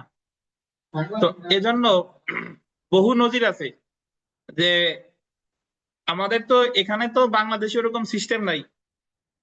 আমেরিকার কথা বলি, আমেরিকাতে ওই ধরেন যারা দীর্ঘদিন যাবৎ কারাগারে আছে, কারাগারে থাকার পরে ওনাদের একটা নির্দিষ্ট সময় পর ওনাদের সাক্ষাৎকার অনুষ্ঠান হয়, যে আপনি কি অনুতপ্ত কিনা, আপনি সমাজের প্রতি ক্ষতিকর কিনা। সে যদি মানে সন্তোষজনক কোন উত্তর দিতে পারে, তাহলে তার জেলখানাতে তারে মুক্তি দিয়ে দেয়। এবং মুক্তি শুধু দেয় না, ওখানে জেলখানা থেকে বের হওয়ার পরে সে জীবিকা কিভাবে নির্বাহ করবে একটা চাকরি ওই জায়গা জোগাড় করে দেয়। তো এমন অনেক নজির আছে যে অনেক লোক আছে দীর্ঘদিন 30-35 বছর ওই জায়গা আছে, কিন্তু তারে সাক্ষাৎকার নিছে, তারে সরকার যাচ্ছে বের করতে, কিন্তু সে যাচ্ছে যে আমি ভিতরেই থাকি, কারণ আমি এখন এই বয়সে বাইরে যাই করবো কি? হ্যাঁ, তারপরে যখন তারা বের করে দিছে কিছুদিন পর সে আত্মহত্যা করে মরে গেছে, যে আমার তো কেউ নাই, আর সবাই তো আমার দিকে অন্য চোখে দেখে। সেজন্য মানে মুক্তি যে সবসময় ভালো বিষয়টা তা না। অনেক ক্ষেত্রে ধরেন 5-10 বছর মুক্তি ঠিক আছে, কিন্তু সবাই যে মুক্তি চায়ও না। যখন দীর্ঘদিন যাবত ওই জায়গায় কেউ থাকে, মনে হয় যে ওই জায়গায় আমার ঘর বাড়ি হয়েছে। যাই হোক, অনেক কথা বললাম। দেখেন 339 ক এর মধ্যে এরূপ অভিযুক্ত ব্যক্তির বিচার পদ্ধতি আলোচনা করা হয়েছে।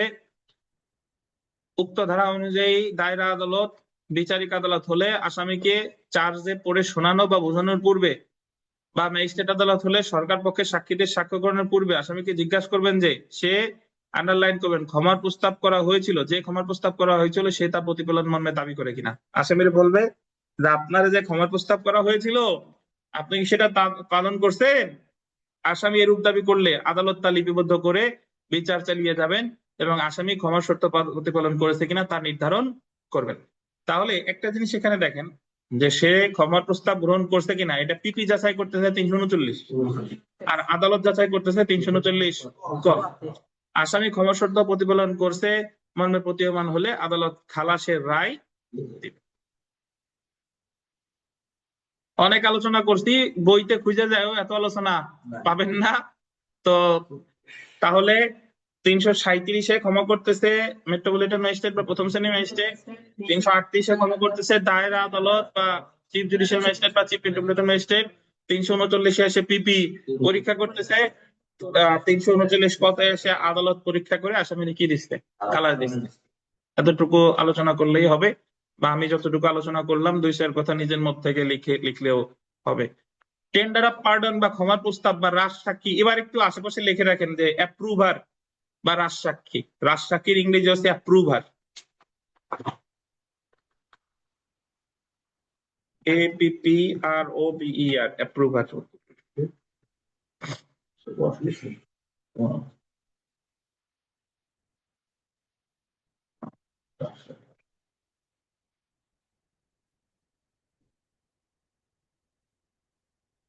অনলাইনে যারা আছেন কারো কোনো প্রশ্ন থাকলে জিজ্ঞাসা করতে পারেন, নাহলে আমরা পরের টপিকে চলে যাব।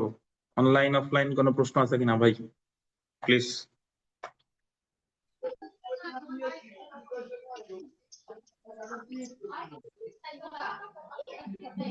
হ্যালো, স্যার, বিশ্বাস, হ্যাঁ বলেন। আমার একটা প্রশ্ন বলতে কি স্যার, ওই যে যে যে এর আগে গতকালকে যে ক্লাসটা করলাম, ওই যে 4টা যে ধারা, হুম, ওই 4টা ধারা এলো, ওই 4টা ধারা এলো আপনার প্রত্যাহার, ওই 4টা ধারায় শুধু ওই যে স্থানান্তর আর প্রত্যাহার করতে পারবে। জি জি, আপনার প্রশ্ন কি? প্রশ্নটা করেন। স্যার প্রশ্নটা আমি একটু হয়ে গেছে, ভুলে গেছেন? ক্লাসটা করতে তো। জি স্যার, আচ্ছা আচ্ছা, প্রশ্নটা তাহলে একটু আগে ক্লাস করে করি। জি। জি স্যার। জি হ্যাঁ হ্যাঁ, আর কোনো প্রশ্ন আছে কারো বলেন, তাহলে আমরা গুরুত্বপূর্ণ আমরা 24 নম্বর প্রশ্নে চলে যাব।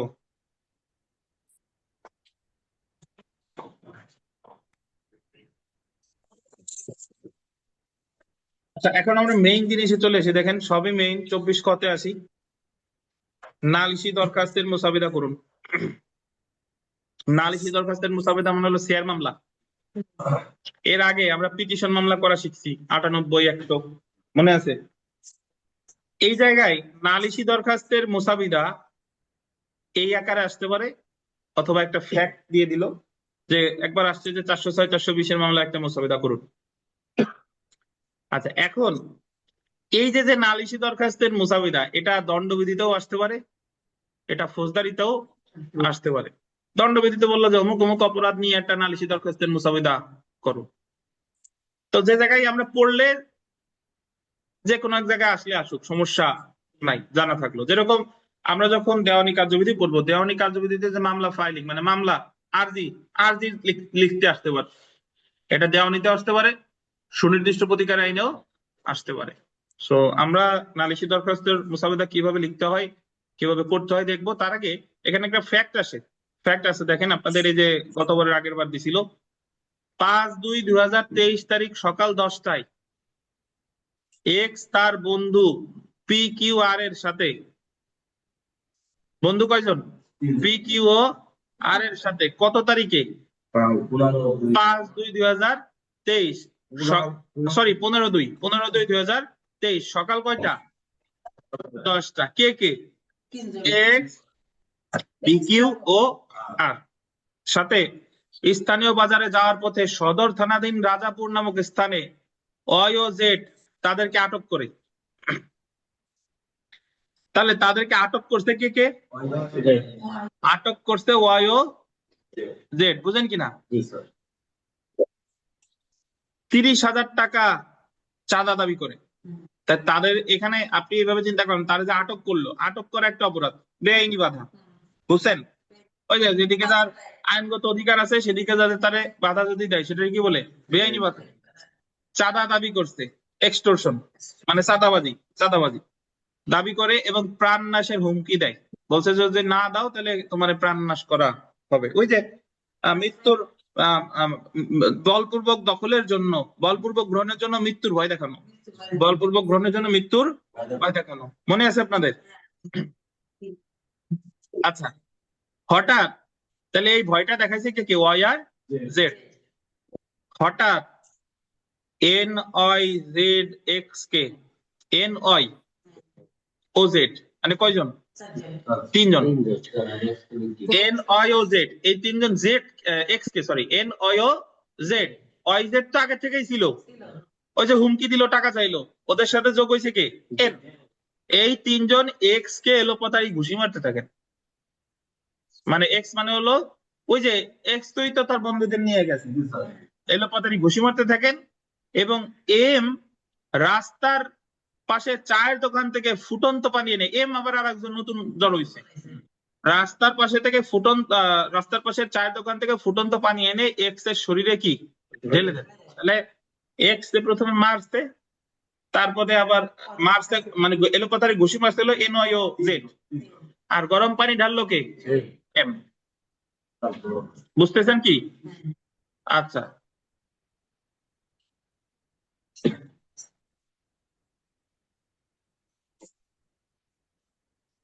এম রাস্তার পাশে চায়ের দোকান থেকে এক্স এর শরীরে গরম পানি ঢেলে দেন, এক্স মারাত্মক আহত হন।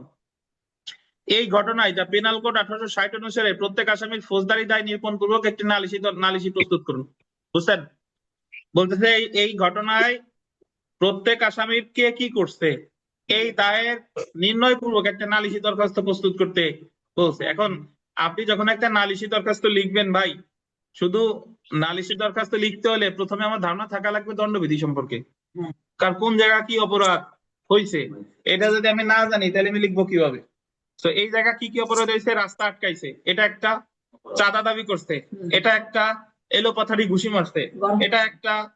তারপরে গরম পানি ঢেলে দিছে, এটা কি একটা। এখন যে কোনো মামলা আপনি যদি 4জন উকিলের কাছে যান, তারা কিন্তু লিখবে 4জনের, মানে 4 টাইপ, মানে 4 ধরনের। প্রত্যেকের লেখা কিন্তু এক ধরনের হবে না, জানেন? কেউ কোনো ধারা কম দেবে, কেউ কোনো ধারা কি বেশি দেবে। অনেকে দেখবেন ধারা কম দেয়, আর অনেকে একেবারে ধারা শুরু থেকে শেষ পর্যন্ত যত যা যা দেওয়া যায় সব দিয়ে লিখবে। সো আপনি কম দিয়ে লেখেন, বেশি দিয়ে লেখেন, সবই কি সঠিক, মানে আপনি আপনার যুক্তি দেখাইতে পারছেন কিনা এটা হলো দেখতে হবে। তো যাই হোক, আমরা চলে আসি নালিশের দরখাস্তের মুস্তাফিদা। এখন নালিশের দরখাস্তের মুস্তাফিদা যখন আমাদের লিখতে হবে, তখন প্রথম আমার মনে একটা প্রশ্ন জাগবে লেখার সময়, যে এটা আমি কার বরাবর করব মামলাটা, কার বরাবর করব? এই কার বরাবর করব এর সলিউশন দেশে 190 ধারায়। মানে কে কে আমলে নিতে পারে, মনে আছে কিনা? আমলে নিতে পারে চিফ জুডিশিয়াল ম্যাজিস্ট্রেট, প্রথম শ্রেণী বিশেষ ক্ষমতাপ্রাপ্ত অন্য কোনো ম্যাজিস্ট্রেট, মনে আছে? আর মেট্রোপলিটন এলাকায় আমলে নিতে পারে চিফ মেট্রোপলিটন ম্যাজিস্ট্রেট আর মেট্রোপলিটন ম্যাজিস্ট্রেট। এই যে যারা যারা আমলে নিতে পারে তারা তাদের তাদের কাছেই মূল মামলা দায়ের করা যাবে। তাহলে আপনি এই যে মূল মামলা সিএমএম এর কাছে করা যাবে, সিজিএম এর কাছে করা যাবে, প্রথম শ্রেণী ম্যাজিস্ট্রেটের কাছে করা যাবে, মেট্রোপলিটন ম্যাজিস্ট্রেটের কাছে করা যাবে, অথবা কি বিশেষ ক্ষমতাপ্রাপ্ত অন্য কোনো ম্যাজিস্ট্রেটের কাছেও করা যাবে। তাহলে আমি এখানে অ্যাড্রেস করব কার বরাবর? আপনি এই জায়গা সিজিএম সিএমএম যে কেউ অ্যাড্রেস করতে পারেন, বা প্রথম শ্রেণী ম্যাজিস্ট্রেট বা মেট্রোপলিটন ম্যাজিস্ট্রেট লিখতে পারেন। আর কিছু যদি না বুঝেন, লিখবেন যে বিজ্ঞ আমলি আদালত গোপালগঞ্জ বা বিজ্ঞ আমলি আদালত অমুক। বুঝছেন? আচ্ছা, দেখেন তো, এই যে চিফ জুডিশিয়াল ম্যাজিস্ট্রেট আদালত চট্টগ্রামে, চিফের আগে বিজ্ঞ লেখেন।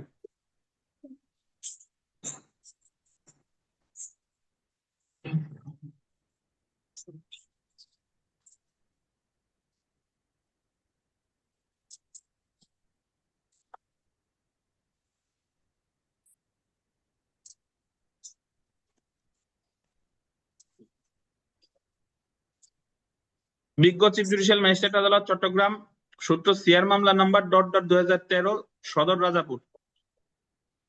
সদর রাজাপুর হচ্ছে কি থানার নাম, আর সিআর মামলা নাম্বার এত, কারণ দিলাম কেন বলেন তো? এই মামলা এখনো নাম্বার পড়ে নাই, আমি যখন দাখিল করব তারপরে মামলা করবে। তাহলে এই মামলায় X (32) পিতা এ, সাং সদর রাজারপুর অভিযোগকারীটা নিচে হয়ে গেছে, অভিযোগকারী ডান সাইডেই হবে। ঠিক আছে, বুঝাইতে পারি না বোধহয়? এই জায়গায় ফ্যাক্ট অনুসারে বাদী হয়েছে কে? এক্স। এক্স রাই তো ঘটনা ঘটাইছে। আর এখন লেখবো আসামির নাম, দেখেন ওয়াই, এই জায়গায় 2 হয়ে গেছে, জেড হবে YZMN। পান নাই? 1 ওয়াই, 2 জেড, 3 এম, 4 এন। সর্বসাং সদর রাজাপুর অভিযুক্ত আসামিগণ, আসামিগণ ডান সাইডে হবে, একটু এডিটিং এ হয়ে গেছে আর কি। তাহলে আগে লিখতে হবে বাদীর নাম, তারপরে কার নাম? আসামির নাম। এবার লিখবো আমরা সাক্ষীর নাম।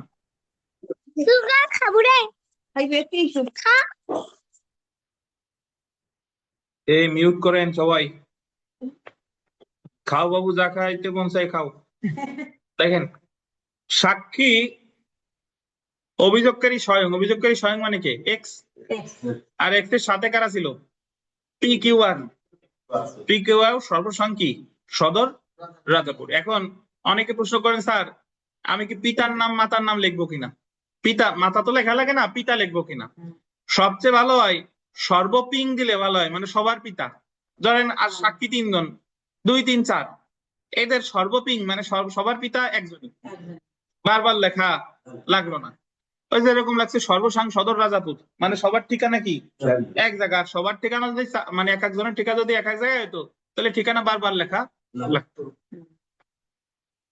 আচ্ছা, তাহলে এটা এটা আগের মতোই, ওই আপনার 300, সরি মানে সবার আগে বাদী, তারপরে আসামি, তারপরে কি? সাক্ষী। এবার আসেন আমরা ঘটনার সময়। 15/2/2023 ইংরেজি তারিখ, সকাল কত? 10 ঘটিকায়। এবার আসেন ঘটনার স্থান, সব কিন্তু মাঝামাঝি। একটা জিনিস দেখছেন, সব কি মাঝামাঝি।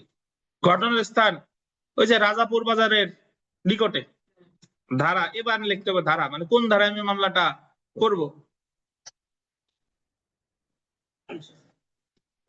দণ্ডবিধি 1860-এর 387, 326, 506-2। মাত্র 3টা ধারা, বাট আপনি ইচ্ছা করলে আরো অনেক ধারা লিখতে পারেন। 387-তে আছে, আমি একটু বলে দিই যে অপরাধ মানে বলপূর্বক গ্রহণের জন্য মৃত্যু বা গুরুতর আঘাতের ভয়ে রাখা, মানে এখনো মৃত্যু বা গুরুতর আঘাত করেন নাই কিন্তু ভয়ে রাখতেন, এই কারণে 387। 326-এ আছে মারাত্মক অস্ত্রের মাধ্যমে গুরুতর আঘাত। এখন যদি বলেন স্যার মারাত্মক অস্ত্র আসলো কোত্থেকে, ওই যে গরম পানি ঢালছেন, এই কারণে এটা হলো 326। আর 506-2 হলো যে প্রাণ নাশের হুমকি দিচ্ছেন, হ্যাঁ এটা হলো 506-2 ক্লস 2, মানে ওখানে বলা আছে যে মৃত্যুর ভয় দেখানো। বুঝছেন? এখন আপনি এই জায়গায় আরো অনেক ধারা যোগ করতে পারেন, আপনি ইচ্ছা করলে ওই যে 341 যোগ করতে পারেন, বেআইনি ভাবে বাধা দিছে। আপনি ইচ্ছা করলে 323, যে এলোপাতাড়ি ঘুষি দিতে, 323 যোগ করতে পারেন, এটা আপনার ব্যাপার। ঠিক আছে? আচ্ছা,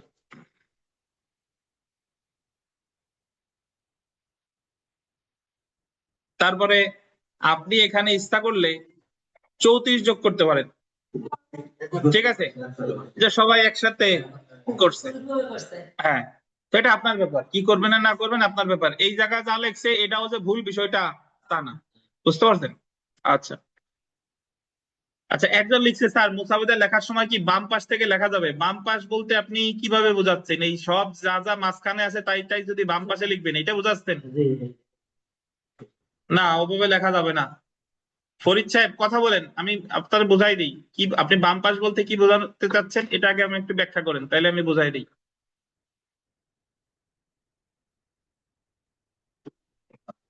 শুনেন, আমরা পার্সোনালি গোপালগঞ্জে কিভাবে লেখে, গোপালগঞ্জে লেখে 3টা কলাম। এক, সবার আগে যে আমি যদি স্ক্রিনে দেখাই এইভাবে, wait, এটা একটা পেজে 3টা কলাম থাকে, এই যে লম্বা লম্বি ভাবে 3টা কলাম। প্রথমে থাকে বাদীর নাম, সাক্ষীর নাম, আসামির নাম থাকে, তারপরে হচ্ছে সাক্ষীর নাম, এই জায়গাও তাই। এখন এইভাবে যদি আপনি আসল খাতায় লিখতে যান তাহলে তো আপনার গাদাগাদি হয়ে যাবে ভাই, আপনি তো লিখতে পারবেন না। তো আমার পরীক্ষার খাতার লেখার উৎকৃষ্ট নিয়ম বা এইভাবে আপনি মূল মামলা দাখিল করতে পারেন। ঢাকার জজ কোর্ট বা ঢাকার এলাকায় এইভাবেই লেখে। তো আগে আমরা বাদীর নাম লিখলাম, পরিষ্কার থাকলো, আসামির নাম লিখলাম, তারপরে কি সাক্ষীর নাম লিখলাম, ঘটনার তারিখ ঘটনাস্থল লিখলাম, কোনো সমস্যা তো নাই। মাঝ বরাবর পাতা তো দেবে বাংলাদেশ বার কাউন্সিল, টাকা তো কম দেন নাই। আচ্ছা,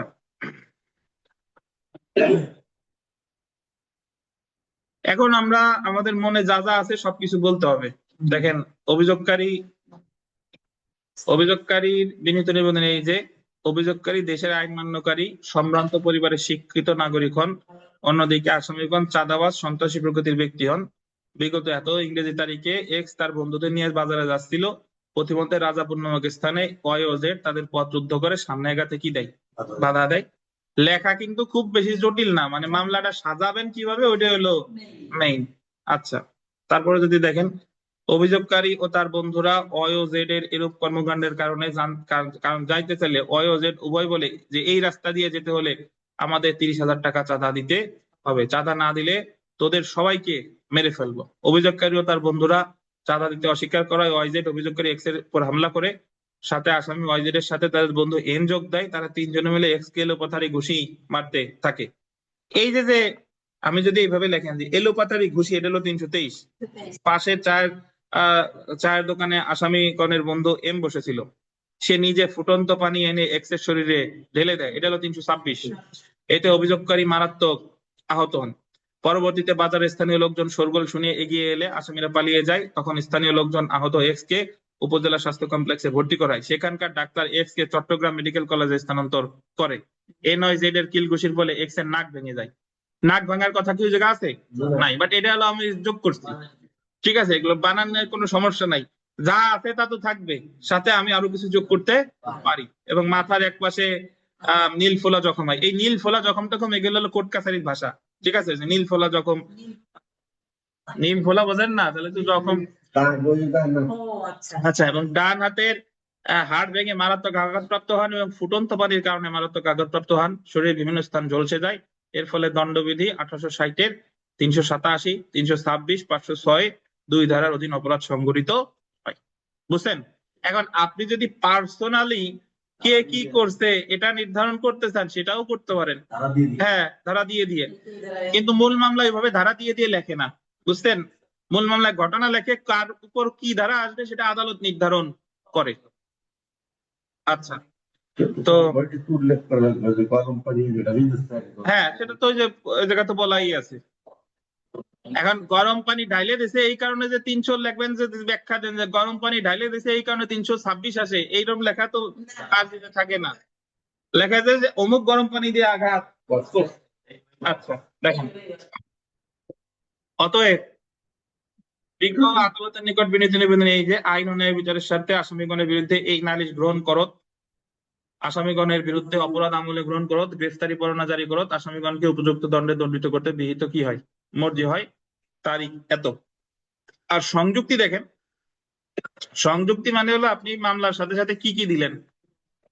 অভিযোগকারী ফটোকপি 1 ফটো, মানে এই যে মামলা করলেন, হ্যাঁ, অভিযোগকারী না, অভিযোগের হবে, অভিযোগের ফটোকপি 1 ফটো। ডাক্তারের প্রেসক্রিপশন 3 ফর্দ, মেডিকেল রিপোর্ট 1 ফর্দ, আঘাতের ছবি 8 ফর্দ। ফর্দ মানে হলো পৃষ্ঠা, এই হিসাব করেন পৃষ্ঠা। হ্যাঁ হ্যাঁ হ্যাঁ, মাঝে মাঝে কোর্টে যাবেন বিথিকা, কোর্ট আপনারা মিস করে যাই। একদিন আসেন, আগামীকালই আসেন, যে সময় আসেন না সে কোর্ট মানে কোর্ট টোট গাইডই আসবেন, আপনি আমার সাথে করবেন। আচ্ছা, তা তাহলে অভিযোগকারী ফটোকপি 1 ফর্দ, ডাক্তার প্রেসক্রিপশন 3 ফর্দ, মেডিকেল রিপোর্ট 1 ফর্দ, আঘাতের ছবি 3 ফর্দ। এই হলো নালিশি দরখাস্ত লেখার নিয়ম। যে কোনো সিআর মামলা এই সিস্টেমেই লেখা হয়, শুধু ধারা চেঞ্জ হয় আর ভিতরের কি চেঞ্জ হয় কথাগুলো change হয়। জি ভাই, আঘাতের ছবি 3 ফর্দ। আঘাতের ছবি 8 ফর্দ। ভালো লাগতেছে অন্য পিছনে পড়ে এসেছে এটা মানে আমি ছবি দেখতে পারবো। হ্যাঁ সবই পারবেন। স্যার বলেন।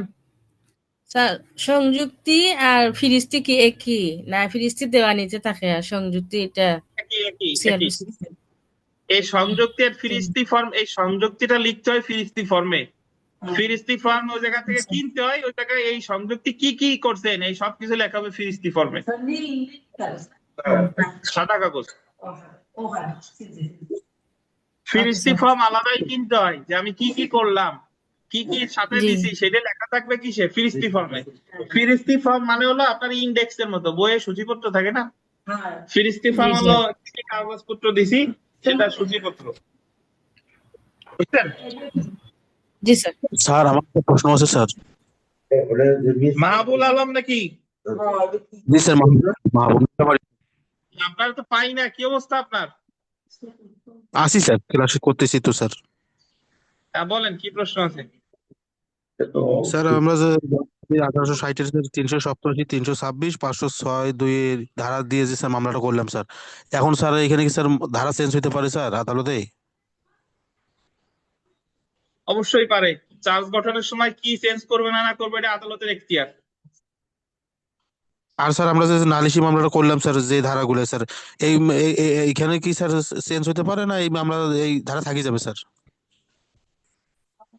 এখন উনি আমলে নিছে কোন ধারায় সেটা হলো বিষয়, এখন বিচার কোন ধারায় হবে এটা তো আদালত চার্জে উল্লেখ করবে।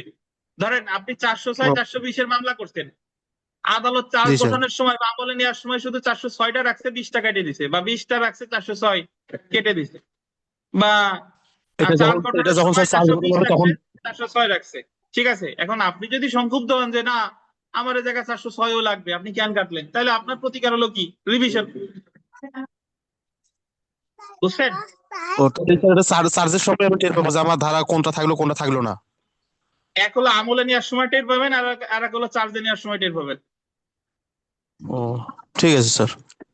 ধরেন আমি আমি একটা জিনিস এভাবে চিন্তা করেন, আপনারা যখন জিআর মামলা হয় মানে থানায় যখন এফআইআর করলেন, এফআইআর এ তো আপনার জি অনেক স্যার। এফআইআর এ লেখার হলো, আমরা একটু পরে আসবো, এফআইআর এ কখনো উকিল সাহেবরা ধারা উল্লেখ করে কখনো করে না, মানে দুই সিস্টেমই আছে, কিন্তু কখনোই বলে দিতে পারে না যে অমুক অমুক ধারায় তমুক অমুক ধারায় অপরাধ করছে। ওভারঅল ঘটনাটা দেখে পুলিশ, থানা ভারপ্রাপ্ত কর্মকর্তা রেকর্ড করবে এটা কি এত ধারা নাকি এত ধারা। এখন এফআইআর এ আপনি উল্লেখ, এজাহারে অনেক ধারা উল্লেখ করলেন, কিন্তু এফআইআর রেকর্ড হয়েছে অমুক অমুক ধারা, কারণ পুলিশের মনে হয়েছে অমুক অমুক ধারা অপরাধ হয়নি। আবার এফআইআর এ অনেক ধারা আছে, এফআইআর এ অনেক ধারা আছে, কিন্তু চার্জশিটে পুলিশ এসে দেখাইছে যে অমুক এই অপরাধ করছে, এটা এই ধারায় হয়, এটা সুপারিশ করছে যে যে ধারা এফআইআর রেকর্ড হয়েছে প্রকৃতপক্ষে সেই অপরাধ তারা করে না, এই অপরাধ করছে, তাহলে ওই পরে গিয়েও তো চেঞ্জ হতে পারে। এখন কোন ধারায় আলটিমেটলি তার বিচার হচ্ছে এটা বোঝা যাবে কখন, চার্জ গঠনের সময়, যে তারা জিজ্ঞাসা করবে যে আপনার বিরুদ্ধে এত এত ধারায় চার্জ গঠন করা হলো, আপনি কি দোষী নাকি। উকিল সাহেবই বলা লাগে না, ওই জায়গা থেকেই বলে, পেশকার সাহেব বলে, আসামি ওই জায়গা থাকে, সবাই শুনতে পায় যে আপনার বিরুদ্ধে এত এত ধারায় চার্জ গঠন করা হলো, আপনি কি দোষী নাকি। হ্যাঁ হ্যাঁ,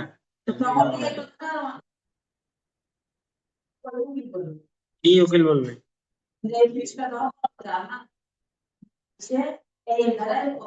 হ্যাঁ হ্যাঁ, উকিল বলবে কেন, এটা তো আদালত। আদালত বলতেছে, আসামি বলবে "হ্যাঁ, আমি নির্দোষ নাইলে দোষী", হ্যাঁ আসামি বলবে। কোর্টে আসবেন, আপনার ফোন দিয়ে আসবো যে বিথিকা চলে আসেন কোর্ট করে। দেখেন, এখন আমরা চলে আসি জিডি, সাধারণ ডায়েরি ভুক্তির জন্য আবেদন। জিডির আবেদন কেমনে করে? ওই খুব সহজ। জিডি কেন করে বলেন তো? জিডি অ্যাকচুয়ালি দুইটা ক্ষেত্রে করে।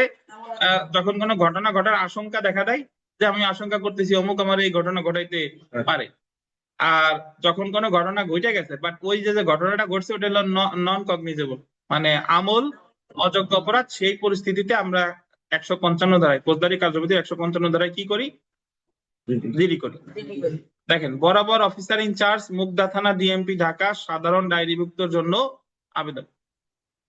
জনাব, যথাযথ সম্মানপূর্বক বিনীত নিবেদন এই যে আমি নিম্ন স্বাক্ষর করি শ্রী গৌর শ্যামা দাস পিতা মৃত, এইভাবে লিখতে হয় যে নিম্ন স্বাক্ষর করি শ্রী গৌর শ্যামা দাস পিতা মৃত মিহিলাল ঋষি সাং এই থানা মুগদা ঢাকা, এই মর্মে জানাইতেছি যে বিবাদী 1, বিবাদীর নাম বলছে দেখছেন, 2, 3, 4 সর্বসাং থানা মুগদা ঢাকা গণ সহ, ঢাকা গণ মানে এই ঢাকার সাথেই গণ লিখতে হয়, মানে হলো আসামিগণ সহ আরো অজ্ঞাতনামা 4-5 জন যুবক শ্রেণীর লোকজন গত এত ইংরেজি তারিখে সকাল বিকাল আনুমানিক 5 ঘটিকার সময় আমার উল্লেখিত ঠিকানার বসত বাড়িতে তাহারা অন্যায় বেআইনি ও জোরপূর্বক ভাবে গ্যাস বিদ্যুৎ ও পানির লাইন লওয়ার জন্য কোদাল শাবল খুন্তি হাতুড়ি ইত্যাদি দ্বারা কাজ করার চেষ্টা করলে আমি আমার স্ত্রীর পুত্র ও স্থানীয় লোকজন সহ বাধা দিলে তারা কাজ করতে না পারিয়া ঘটনাস্থলেতে চলিয়া যায় এবং যার সময় তারা এই বলে হুমকি দিয়া যায় যে কোনো প্রকারেই হোক পরবর্তী 7 দিনের মধ্যে আরো অধিক লোকজন বলে বলিয়ান হইয়া আমার বসত বাড়ির হবে, বসত বাড়ি হয়ে গেছে, বসত বাড়ির মাঝখান দিয়া গ্যাস বিদ্যুৎ ও পানি লাইন লইয়া যাইবে, তাই আমি বিষয়টি লইয়া মানসিকভাবে চিন্তিত আছি। এটা কিন্তু সত্য জিডি, বুঝছেন? মানে পরীক্ষার জন্য না, এই জিডিটা বাস্তবেই ছিল। জি, অতএব উক্ত ঘটনার বিষয়টি ভবিষ্যতের জন্য আপনার থানায় সাধারণ ডায়েরিভুক্ত করতে কি হয়? মর্জি হয়। তাহলে জিডি আমি অমুক এই মর্মে ঘোষণা করতেছি বিবাদী এই এই এই এই এই এই সহ অজ্ঞাতনামা এতজন এই ঘটনা ঘটাইছে, আমি মানসিকভাবে অসন্তুষ্ট আছি, এই মর্মে আইনগত পদক্ষেপ গ্রহণ করতে কি হয়? মর্জি। অতএব উক্ত ঘটনার বিষয়টি ভবিষ্যতের মধ্যে আপনার থানায় সাধারণ ডায়েরিভুক্ত করিতে কি হয়? মর্জি হয়, ইতিতা। তাহলে জিডি কিন্তু আমরা ছোটবেলা থেকে যে দরখাস্তগুলো লিখে আসতেছি হুবহু সেরকম না, যে বরাবর প্রধান শিক্ষক, বুঝছেন? এই যে তা নিবেদক শ্রী গৌরী শ্যামা দাস পিতা মিহিলাল ঋষি এই এই এই তাহলে জিডি, জিডি কে বলে জেনারেল ডায়েরি।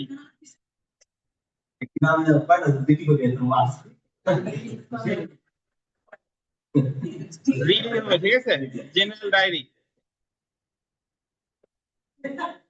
আচ্ছা, এবার আমরা চলে এসেছি এজাহারের মুসাবিদা।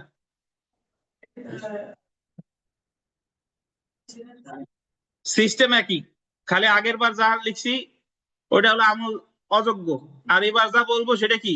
আমলযোগ্য। এই যে বরাবর অফিসার ইনচার্জ আদাবর থানা বিষয় এজাহার দায়ের, দেখছেন জনাব?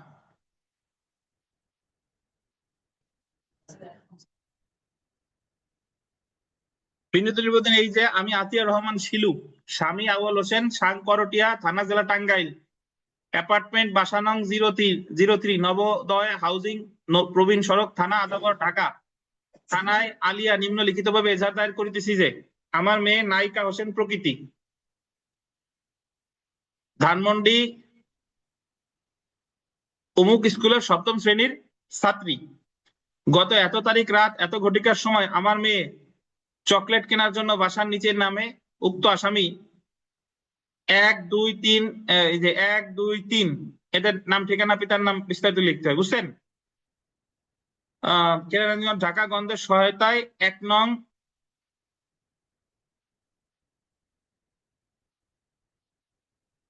আসামি মোহাম্মদ সাইফুল হাসান আসলাম আমার মেয়ে নায়িকা হোসেন প্রকৃতিকে লেলিন, এগুলো একটু দিয়ে যাবো রে, নায়িকা হোসেন প্রকৃতিকে জোরপূর্বক উঠাইয়া নিয়ে যায়।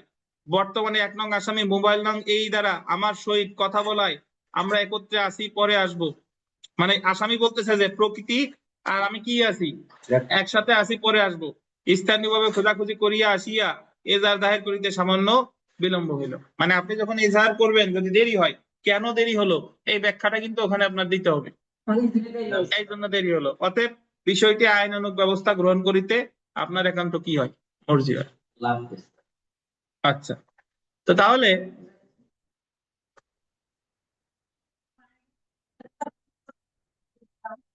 হ্যাঁ দেরি হয়েছে। বা এটা যদি হত্যা মামলার এজাহার হতো কিভাবে লিখতেন? আমি অমুক এই এজাহার দায়ের করিতেছি যে আমার ভাই বা অমুক, সবসময় যে ভাই হওয়া লাগবে তা না, যে অমুক এলাকার অমুক বাসিন্দা আমার সামনে এই কটার সময় এই লোক বা অজ্ঞাতনামা কয়জন হত্যা করছে, এই মর্মে কি এফআইআর দায়ের করিতে বা আইনানুগ ব্যবস্থা গ্রহণে আপনার একান্ত মত। তাহলে এই এজাহারে কি আমরা কোনো ধারা উল্লেখ করছি? না। জিডিতে কোনো ধারা উল্লেখ করছি? তাহলে এই ধারাগুলো বসাবে কে এফআইআর এ? অফিসার ইনচার্জ, ওসি সাহেব। বুঝছেন? বিনীত এই বোঝা গেছে কিনা? কোন প্রশ্ন আছে জিডি আর এজাহার নিয়ে? জিটি না, জিডি।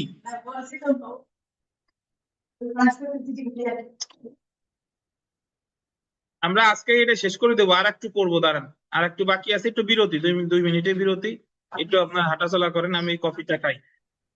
ওইটা খান, হ্যাঁ খান।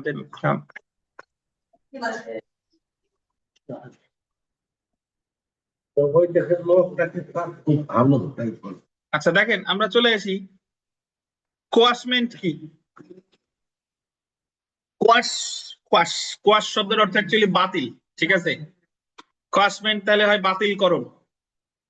এখন কোয়াশমেন্ট অ্যাকচুয়ালি কি, এটা আমি যদি একটু বুঝাই, যে inherent power of the high court division, আমাদের ফৌজদারি কার্যবিধির 561 ক ধারায় হাইকোর্ট বিভাগের যে অন্তর্নিহিত ক্ষমতা, এই অন্তর্নিহিত ক্ষমতাটা শুধু আছে হাইকোর্ট বিভাগের। এখন যদি বলেন অন্তর্নিহিত ক্ষমতা কি, অন্তর্নিহিত ক্ষমতা মানে হলো বিশেষ ক্ষমতা। আমরা আইন প্রণেতারা কিন্তু আল্লাহ বা ঈশ্বর না, মানে তারা অনেক জিনিস নিয়ে আইন তৈরি করছে, তারপরেও অনেক ফাঁকফোকর থাকতে পারে, ভবিষ্যতে এমন পরিস্থিতির উদ্ভব হতে পারে যে যেই পরিস্থিতি সম্পর্কে আইনে কিছু বলা নাই। তাহলে সেই ক্ষেত্রে আইন প্রণেতারা একটা বিধান রেখে দিছে যে বিচারকরা অন্তর্নিহিত ক্ষমতা প্রয়োগ করতে পারবে বা ইনহেরেন্ট পাওয়ার প্রয়োগ করতে পারবে। তাহলে সেই ক্ষেত্রে যে সিদ্ধান্ত প্রদান করে সেটা বলা হচ্ছে কোয়াশ, মানে inherent power of the high court division, এবং এই ক্ষেত্রে কোয়াশমেন্টের আবেদন করে। ধরেন আমি যদি আমাদের ধর্মের কথা বলি, যে আমাদের বিস্তারিত বিধিবিধান কোরআন হাদিসে আছে, কিন্তু অনেক জিনিসের উদ্ভব হয় যে যেগুলো কোরআন হাদিসে প্রকাশ্যভাবে বলা নাই, তাহলে সেগুলো সলভ করা হয় ইজমা কিয়াসের মাধ্যমে। ইজমা কিয়াসের মাধ্যমে ওটাও এক ধরনের ইনহেরেন্ট পাওয়ার বলা চলে, মানে ন্যায় বিচারের স্বার্থে যে সিদ্ধান্ত প্রদান করা হয়। ধরেন আমরা ফৌজদারি কার্যবিধিতে রেস জুডিকাটা আছে, মানে একই বিষয় নিয়ে একবার যদি মামলা বিচার হয়ে যায়, পরবর্তীতে মামলা করলে দ্বিতীয় মামলা কি হবে, বাতিল। আচ্ছা, কিন্তু ফৌজদারি কার্যবিধিতে রেস সাবজুডিস নাই। সাবজুডিস মানে একই বিষয় নিয়ে দুইটা মামলা চলতেছে, তাহলে কোনটা চলবে আর কোনটা থামবে এরকম কোনো বিধান কিন্তু নাই। তাহলে এই ক্ষেত্রে আমার করতে হবে কি, কোয়াশমেন্ট। যে মামলাগুলো বাতিল হবে, এটা বাতিলের জন্য আবেদন করতে হবে যে হাইকোর্ট বিভাগে 561 ক ধারায়, যে একই বিষয় নিয়ে মামলা চলতেছে, আমার আর কোনো প্রতিকার নাই, যেহেতু একটা বিচার হচ্ছে, বাকিগুলো বা কি করা হোক, বাতিল করা হোক। বুঝছেন? তাহলে যে ক্ষেত্রে সুনির্দিষ্ট কোনো বিধান নেই, সেই ক্ষেত্রেই হাইকোর্ট বিভাগ অন্তর্নিহিত ক্ষমতা প্রয়োগ করতে পারে। তাহলে যদি আমরা এখানে দেখি, হ্যাঁ কোয়াশমেন্ট কি, উদাহরণসহ সংশ্লিষ্ট আইন উল্লেখপূর্বক বাংলাদেশ সুপ্রিম কোর্টের হাইকোর্ট বিভাগের অন্তর্নিহিত ক্ষমতা সম্পর্কে আলোকপাত করুন। কোয়াশমেন্ট বা বাতিল দেখেন 561 ক ধারায় উল্লেখিত 3টি কারণে হাইকোর্ট বিভাগ অন্তর্নিহিত ক্ষমতা প্রয়োগ করে কোন মামলার রায়, কার্যক্রম বা আদেশ বাতিল করতে পারে। তাই 561 ক ধারার অধীন প্রদত্ত আবেদনকে কোয়াশমেন্ট বলে। কি কি বাতিল করতে পারে? মামলার রায়, কার্যক্রম বা কি আদেশ। আচ্ছা, এখন আমরা চলে আসি যে আইনের প্রতিষ্ঠিত নীতি অনুযায়ী কোন ফৌজদারি মামলা বাতিল করার জন্য হাইকোর্ট বিভাগ নিম্নোক্ত কারণ সহ বিবেচনায় নিয়ে থাকে। কি কি দেখেন, যেখানে তথ্য এতটাই অসঙ্গত বা অযৌক্তিক যে স্বীকৃত তথ্য বা বিষয়গুলোর মাধ্যমেও অভিযুক্তের বিরুদ্ধে মামলা দাঁড় করানো যাচ্ছে না, মানে যে বিষয় নিয়ে মামলা হয়েছে এটাই অসঙ্গতিপূর্ণ, যে অ্যাকচুয়ালি এই বিষয় নিয়ে মামলা হয় না। ধরেন আপনি অভিযোগ আনছেন, বিশ্বাসভঙ্গের, আপনি অভিযোগ আনছেন প্রতারণার, কিন্তু যে ঘটনা ওই জায়গায় লিখছেন তাতে বিশ্বাসভঙ্গ হয় না, প্রতারণাও হয় না, কিন্তু আদালত ঠিকই দেখা গেল ওর আমলে নিয়ে বিচার করতেছে। তাহলে সেই ক্ষেত্রে আমার প্রতিকার কি? কোয়াশমেন্টের আবেদন করা, যে এই মামলার কার্যক্রম বাতিল করা হোক, ইওর অনার, কারণ এই মামলা এই ধারায় পড়ে না। পড়ে না। যে ক্ষেত্রে তর্কিত কার্যধারা যদি শুরু করা হয় বা চলমান রাখা হয় তা আদালতের ক্ষমতার অপব্যবহার হবে। ধরেন 249 ধারায় মামলার কার্যক্রম বন্ধ করে ম্যাজিস্ট্রেট আদালত, মনে আছে কিনা? ওই যে দীর্ঘদিন যাবত জিয়ার মামলায় সাক্ষী হাজির করতে পারতেছে না, এখন দেখা গেল 249 ধারায় আদেশ দিছে দায়রা জজ। কে দিছে? দায়রা জজ। তাহলে দায়রা জজের যে আদেশটা দিছে এটা কি? অবৈধ। তিনি তো 249 ধারায় আদেশ দিতে পারে না, তাহলে কি করতে হবে? কোয়াশমেন্ট।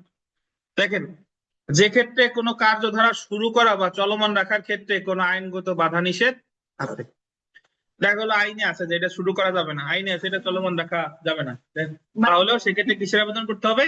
কোয়াশমেন্টের আবেদন করতে হবে। তা আমরা চলে এসে হাইকোর্ট বিভাগের অন্তর্নিহিত ক্ষমতা।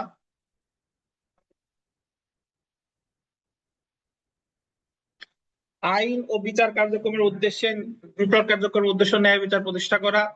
নির্দিষ্ট আইন ও বিধানের মাধ্যমে কোনো বিচার কার্য সম্পাদনের ক্ষেত্রে অনেক সীমাবদ্ধতা দেখা দেয়, যার ফলে প্রত্যাশিত ন্যায় বিচার প্রদান সম্ভব হয় না। আইন প্রণেতাগণ এ ধরনের সীমাবদ্ধতা থেকে বের হয়ে আসার জন্য ও ন্যায় বিচার নিশ্চিত করার জন্য আইনের সংশ্লিষ্ট কিছু বিধান প্রণয়ন করেন। মূলত এই ধরনের বিধানই হলো আদালতের সহজাত বা অন্তর্নিহিত ক্ষমতা। আদালতের অন্তর্নিহিত ক্ষমতা বলতে এমন ক্ষমতাকে বোঝায় যা আইনে সরাসরি বলা না থাকলেও আদালত সেই ক্ষমতা বলে, এই যে দেখেন, আইনে সরাসরি বলা না থাকলেও আদালত সেই ক্ষমতা বলে ফলপ্রসূ উদ্দেশ্য অর্জনে তা প্রয়োগ করতে পারে। যখন ন্যায় বিচার পাওয়ার জন্য, আন্ডারলাইন করবেন, অন্য কোনো প্রতিকার পাওয়া যায় না, সাধারণত সেসব ক্ষেত্রে হাইকোর্ট বিভাগের সহজাত ক্ষমতা প্রয়োগ করা হয়। যদি অন্য কোনো প্রতিকার থাকে, আন্ডারলাইন করবেন, তখন সেক্ষেত্রে এই ক্ষমতা প্রয়োগ করা যাবে না। মানে আপনার যদি আর কোনো প্রতিকার থাকে তাহলে কোয়াশমেন্টে আপনি প্রতিকার পাবেন না। মানে কোনো হ্যাঁ, হুম, এটি একটি অনন্য সাধারণ বা এক্সট্রাঅর্ডিনারি ক্ষমতা। এই ক্ষমতা ন্যায় বিচারের স্বার্থে অন্যান্য পরিস্থিতি, অনন্য হয়ে গেছে, অনন্য সাধারণ পরিস্থিতিতে ব্যবহার করতে হবে। আচ্ছা ঠিক আছে, অনন্য সাধারণ পরিস্থিতিতে ব্যবহার করতে হবে। এখন আমরা চলে আসি যে ফৌজদারি কার্যবিধির ধারা 561 ক ধারা অনুসারে হাইকোর্ট বিভাগ অন্তর্নিহিত ক্ষমতা প্রয়োগ করতে পারেন। ধারা 561 ক অনুসারে 3টি ক্ষেত্রে হাইকোর্ট বিভাগ তার সহজাত বা অন্তর্নিহিত ক্ষমতা প্রয়োগ করতে পারে। কয়টা ক্ষেত্রে? 3টা ক্ষেত্রে। ফৌজদারি কার্যবিধির অধীন প্রদত্ত কোনো আদেশ কার্যকর করার জন্য, ফৌজদারি কার্যবিধির অধীন প্রদত্ত কোনো আদেশ কার্যকর করার জন্য, কোনো আদালতের কার্যক্রম, আন্ডারলাইন কেন, অপব্যবহার প্রতিরোধ করার জন্য। এক হলো কোনো আদেশ কি কার্যকর করার জন্য, আদালতের কার্যক্রমের কি অপব্যবহার প্রতিরোধের জন্য, আর অন্য কোনো ভাবে ন্যায় বিচার নিশ্চিত করার জন্য। এই 3টা ক্ষেত্রেই কি করতে পারে? অন্তর্নিহিত ক্ষমতা প্রয়োগ করতে পারে। এখন এই 3টা পয়েন্ট আমরা একটু পড়বো। দেখেন, ফৌজদারি কার্যবিধির অধীন প্রদত্ত কোনো আদেশ কার্যকর করার জন্য, এটা যদি একটু পড়ি। ফৌজদারি কার্যবিধির 561 ক ধারায় প্রদত্ত কোনো আদেশ কার্যকর করার জন্য হাইকোর্ট অন্তর্নিহিত বা সহজাত ক্ষমতা প্রয়োগ করতে পারে। যদি দণ্ডাদেশ, দেখেন, যদি দণ্ডাদেশ বিভিন্ন মার্শাল আদালত দ্বারা দেওয়া হয়। মার্শাল আদালত বুঝেন?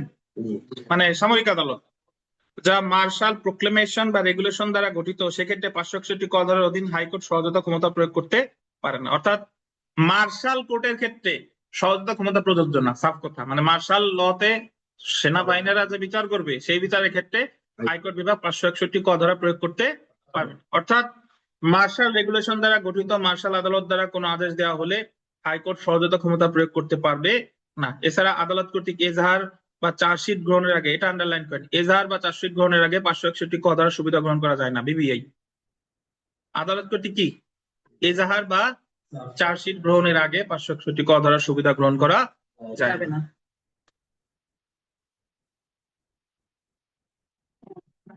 মানে একই ঘটনা নিয়ে 2টা জিআর মামলা হয়েছে, বা একই ঘটনা দিয়ে 2টা মামলা চলমান আছে। এখন আপনি এটার যদি 561 হতে যেতে চান যে এই মামলাটা বাতিল হওয়া দরকার, যেতে হবে চার্জশিট গ্রহণের পরে, চার্জশিট গ্রহণের আগে যাওয়া যাবে না। তারপরে দেখেন, কোন আদালতের কার্যক্রমের অপব্যবহার প্রতিরোধ করার জন্য, কোন আদালতের কার্যক্রমের অপব্যবহার প্রতিরোধ করার জন্য হাইকোর্ট 561 ক ধারার অধীন তার অন্তর্নিহিত ক্ষমতা প্রয়োগ করতে পারে। শহীদুর রহমান খাদেম বনাম রাষ্ট্র, আন্ডারলাইন করেন, শহীদুর রহমান খাদেম বনাম রাষ্ট্র মামলায় অভিযুক্ত আবেদনকারীকে টাকা ডিপোজিট করার মাধ্যমে নির্ধারিত তারিখে জামিন দেওয়া হয়, যেটিকে হাইকোর্টের বিজ্ঞ বিচারক আইন অনুমোদিত নয় বলে ঘোষণা দেন এবং সে আদালতের কার্যক্রমের অপব্যবহার বলে মতামত দেন। মানে হলো, আদালত বলছে যে তুমি যদি এই টাকা ওরে দিয়ে দাও, আমরা বিভিন্ন সময় আদালত বলে না যে এই টাকা দেওয়া তাহলে জামিন পাবা, এরকম একটা আদেশ দিয়েছে যে টাকা দিলে জামিন পাবা। টাকা দিয়ে সে জামিন পাইছে, পরে যে হাইকোর্টে যে 561 এর আবেদন করছে, জিওর অনার উনি জামিন আমার এমনি দিবে, এই জায়গায় তো টাকা দেওয়ার কোনো ব্যাপার স্যাপার নাই। সো এই আদেশটা কি বলছে, অপব্যবহার বলে সিদ্ধান্ত দিছে। আমরা চলে আসি সবশেষে ন্যায় বিচারের স্বার্থে। ন্যায় বিচারের স্বার্থে হলো একটা দারুণ উদাহরণ হলো ওই যে রিভিশন আদালত, দায়রা জজ রিভিশনে যে সিদ্ধান্ত দিছে সেটার বিরুদ্ধে আমি যাবো কোথায়, 561 এতে। এই যে দেখেন, ন্যায় বিচারের স্বার্থে, ন্যায় বিচারের স্বার্থে বা ন্যায় বিচার নিশ্চিত করার জন্য হাইকোর্ট বিভাগ ধারা 561 ক ধারার অধীন সহযোগিতা ক্ষমতা ব্যবহার করতে পারে। অনেক সময় কোন কোন ক্ষেত্রে এমন পরিস্থিতি দেখা দিতে পারে সেই ন্যায় বিচারের জন্য আদালতের কাছে অন্য কোনো বিকল্প বা প্রতিকার নেই, যে এই ক্ষেত্রে হাইকোর্ট বিভাগ ন্যায় বিচারের স্বার্থে অন্তর্নিহিত ক্ষমতা প্রয়োগ করতে পারে। যেমন দায়রা জজ 439 ক ধারায় রিভিশন ক্ষমতা প্রয়োগে কোনো সিদ্ধান্ত দিলে উক্ত ক্ষেত্রে হাইকোর্ট বিভাগে দ্বিতীয় রিভিশন করা যায় না, কিন্তু হাইকোর্ট বিভাগে 561 ক ধারায় কি করা যায়। সো এই জায়গায় যে শর্ট নোট আছে, শর্ট নোট আসলে পড়ার কিছু নাই, আপনারা বাসায় বসে এমনি রিডিং করে নেবেন, বুঝছেন? এই ছিল আমাদের ফৌজদারি কার্যবিধি ভাই। আমরা ফৌজদারি কার্যবিধি এখন রেগুলার পরীক্ষা দেবো, এক সাবজেক্ট আমাদের শেষ, এখন রেগুলার আমি বলবো যে অমুক এই নাম্বার থেকে এই নাম্বার প্রশ্ন পড়ে আসবেন, এর উপরে পরীক্ষা অনুষ্ঠিত হবে নিয়মিত। সপ্তাহে একদিন এখন থেকে আমরা পরীক্ষাই দেব। আপাতত পরীক্ষার কথা আমি বলতেছি না, আমি মঙ্গলবারে অ্যানাউন্সমেন্ট করবো যে কোন দিন আমরা নেক্সট পরীক্ষা দিব। হ্যাঁ হ্যাঁ হ্যাঁ, একেবারে প্রথম থেকে বলবো যে 1 থেকে 5 পর্যন্ত পরীক্ষা অমুক দিন, বুঝছেন এরকম। আর দণ্ডবিধি শীট পেয়ে যাবেন মঙ্গলবারে, ইনশাল্লাহ আমরা মঙ্গলবারে দণ্ডবিধি শুরু করে দিব। তো অনলাইনে যারা আছেন, অফলাইনে যারা আছেন, যারা এখনো ভর্তি হন নাই, বকেয়া আছে, 1 মাস দিছেন, খোঁজ নাই আর, এরকম যারা আছেন আপনাদের বিনীত অনুরোধ করি যার যার বকেয়া বা ভর্তি হওয়ার এটা শুরু করে দেন। ঠিক আছে, ভালো থাকেন, আল্লাহ হাফেজ, আজকে এই পর্যন্তই। দীপিকা বলেন, কি বলেন? হ্যাঁ অবশ্যই, ফোন বের করেন, আমি দেখাই দিচ্ছি।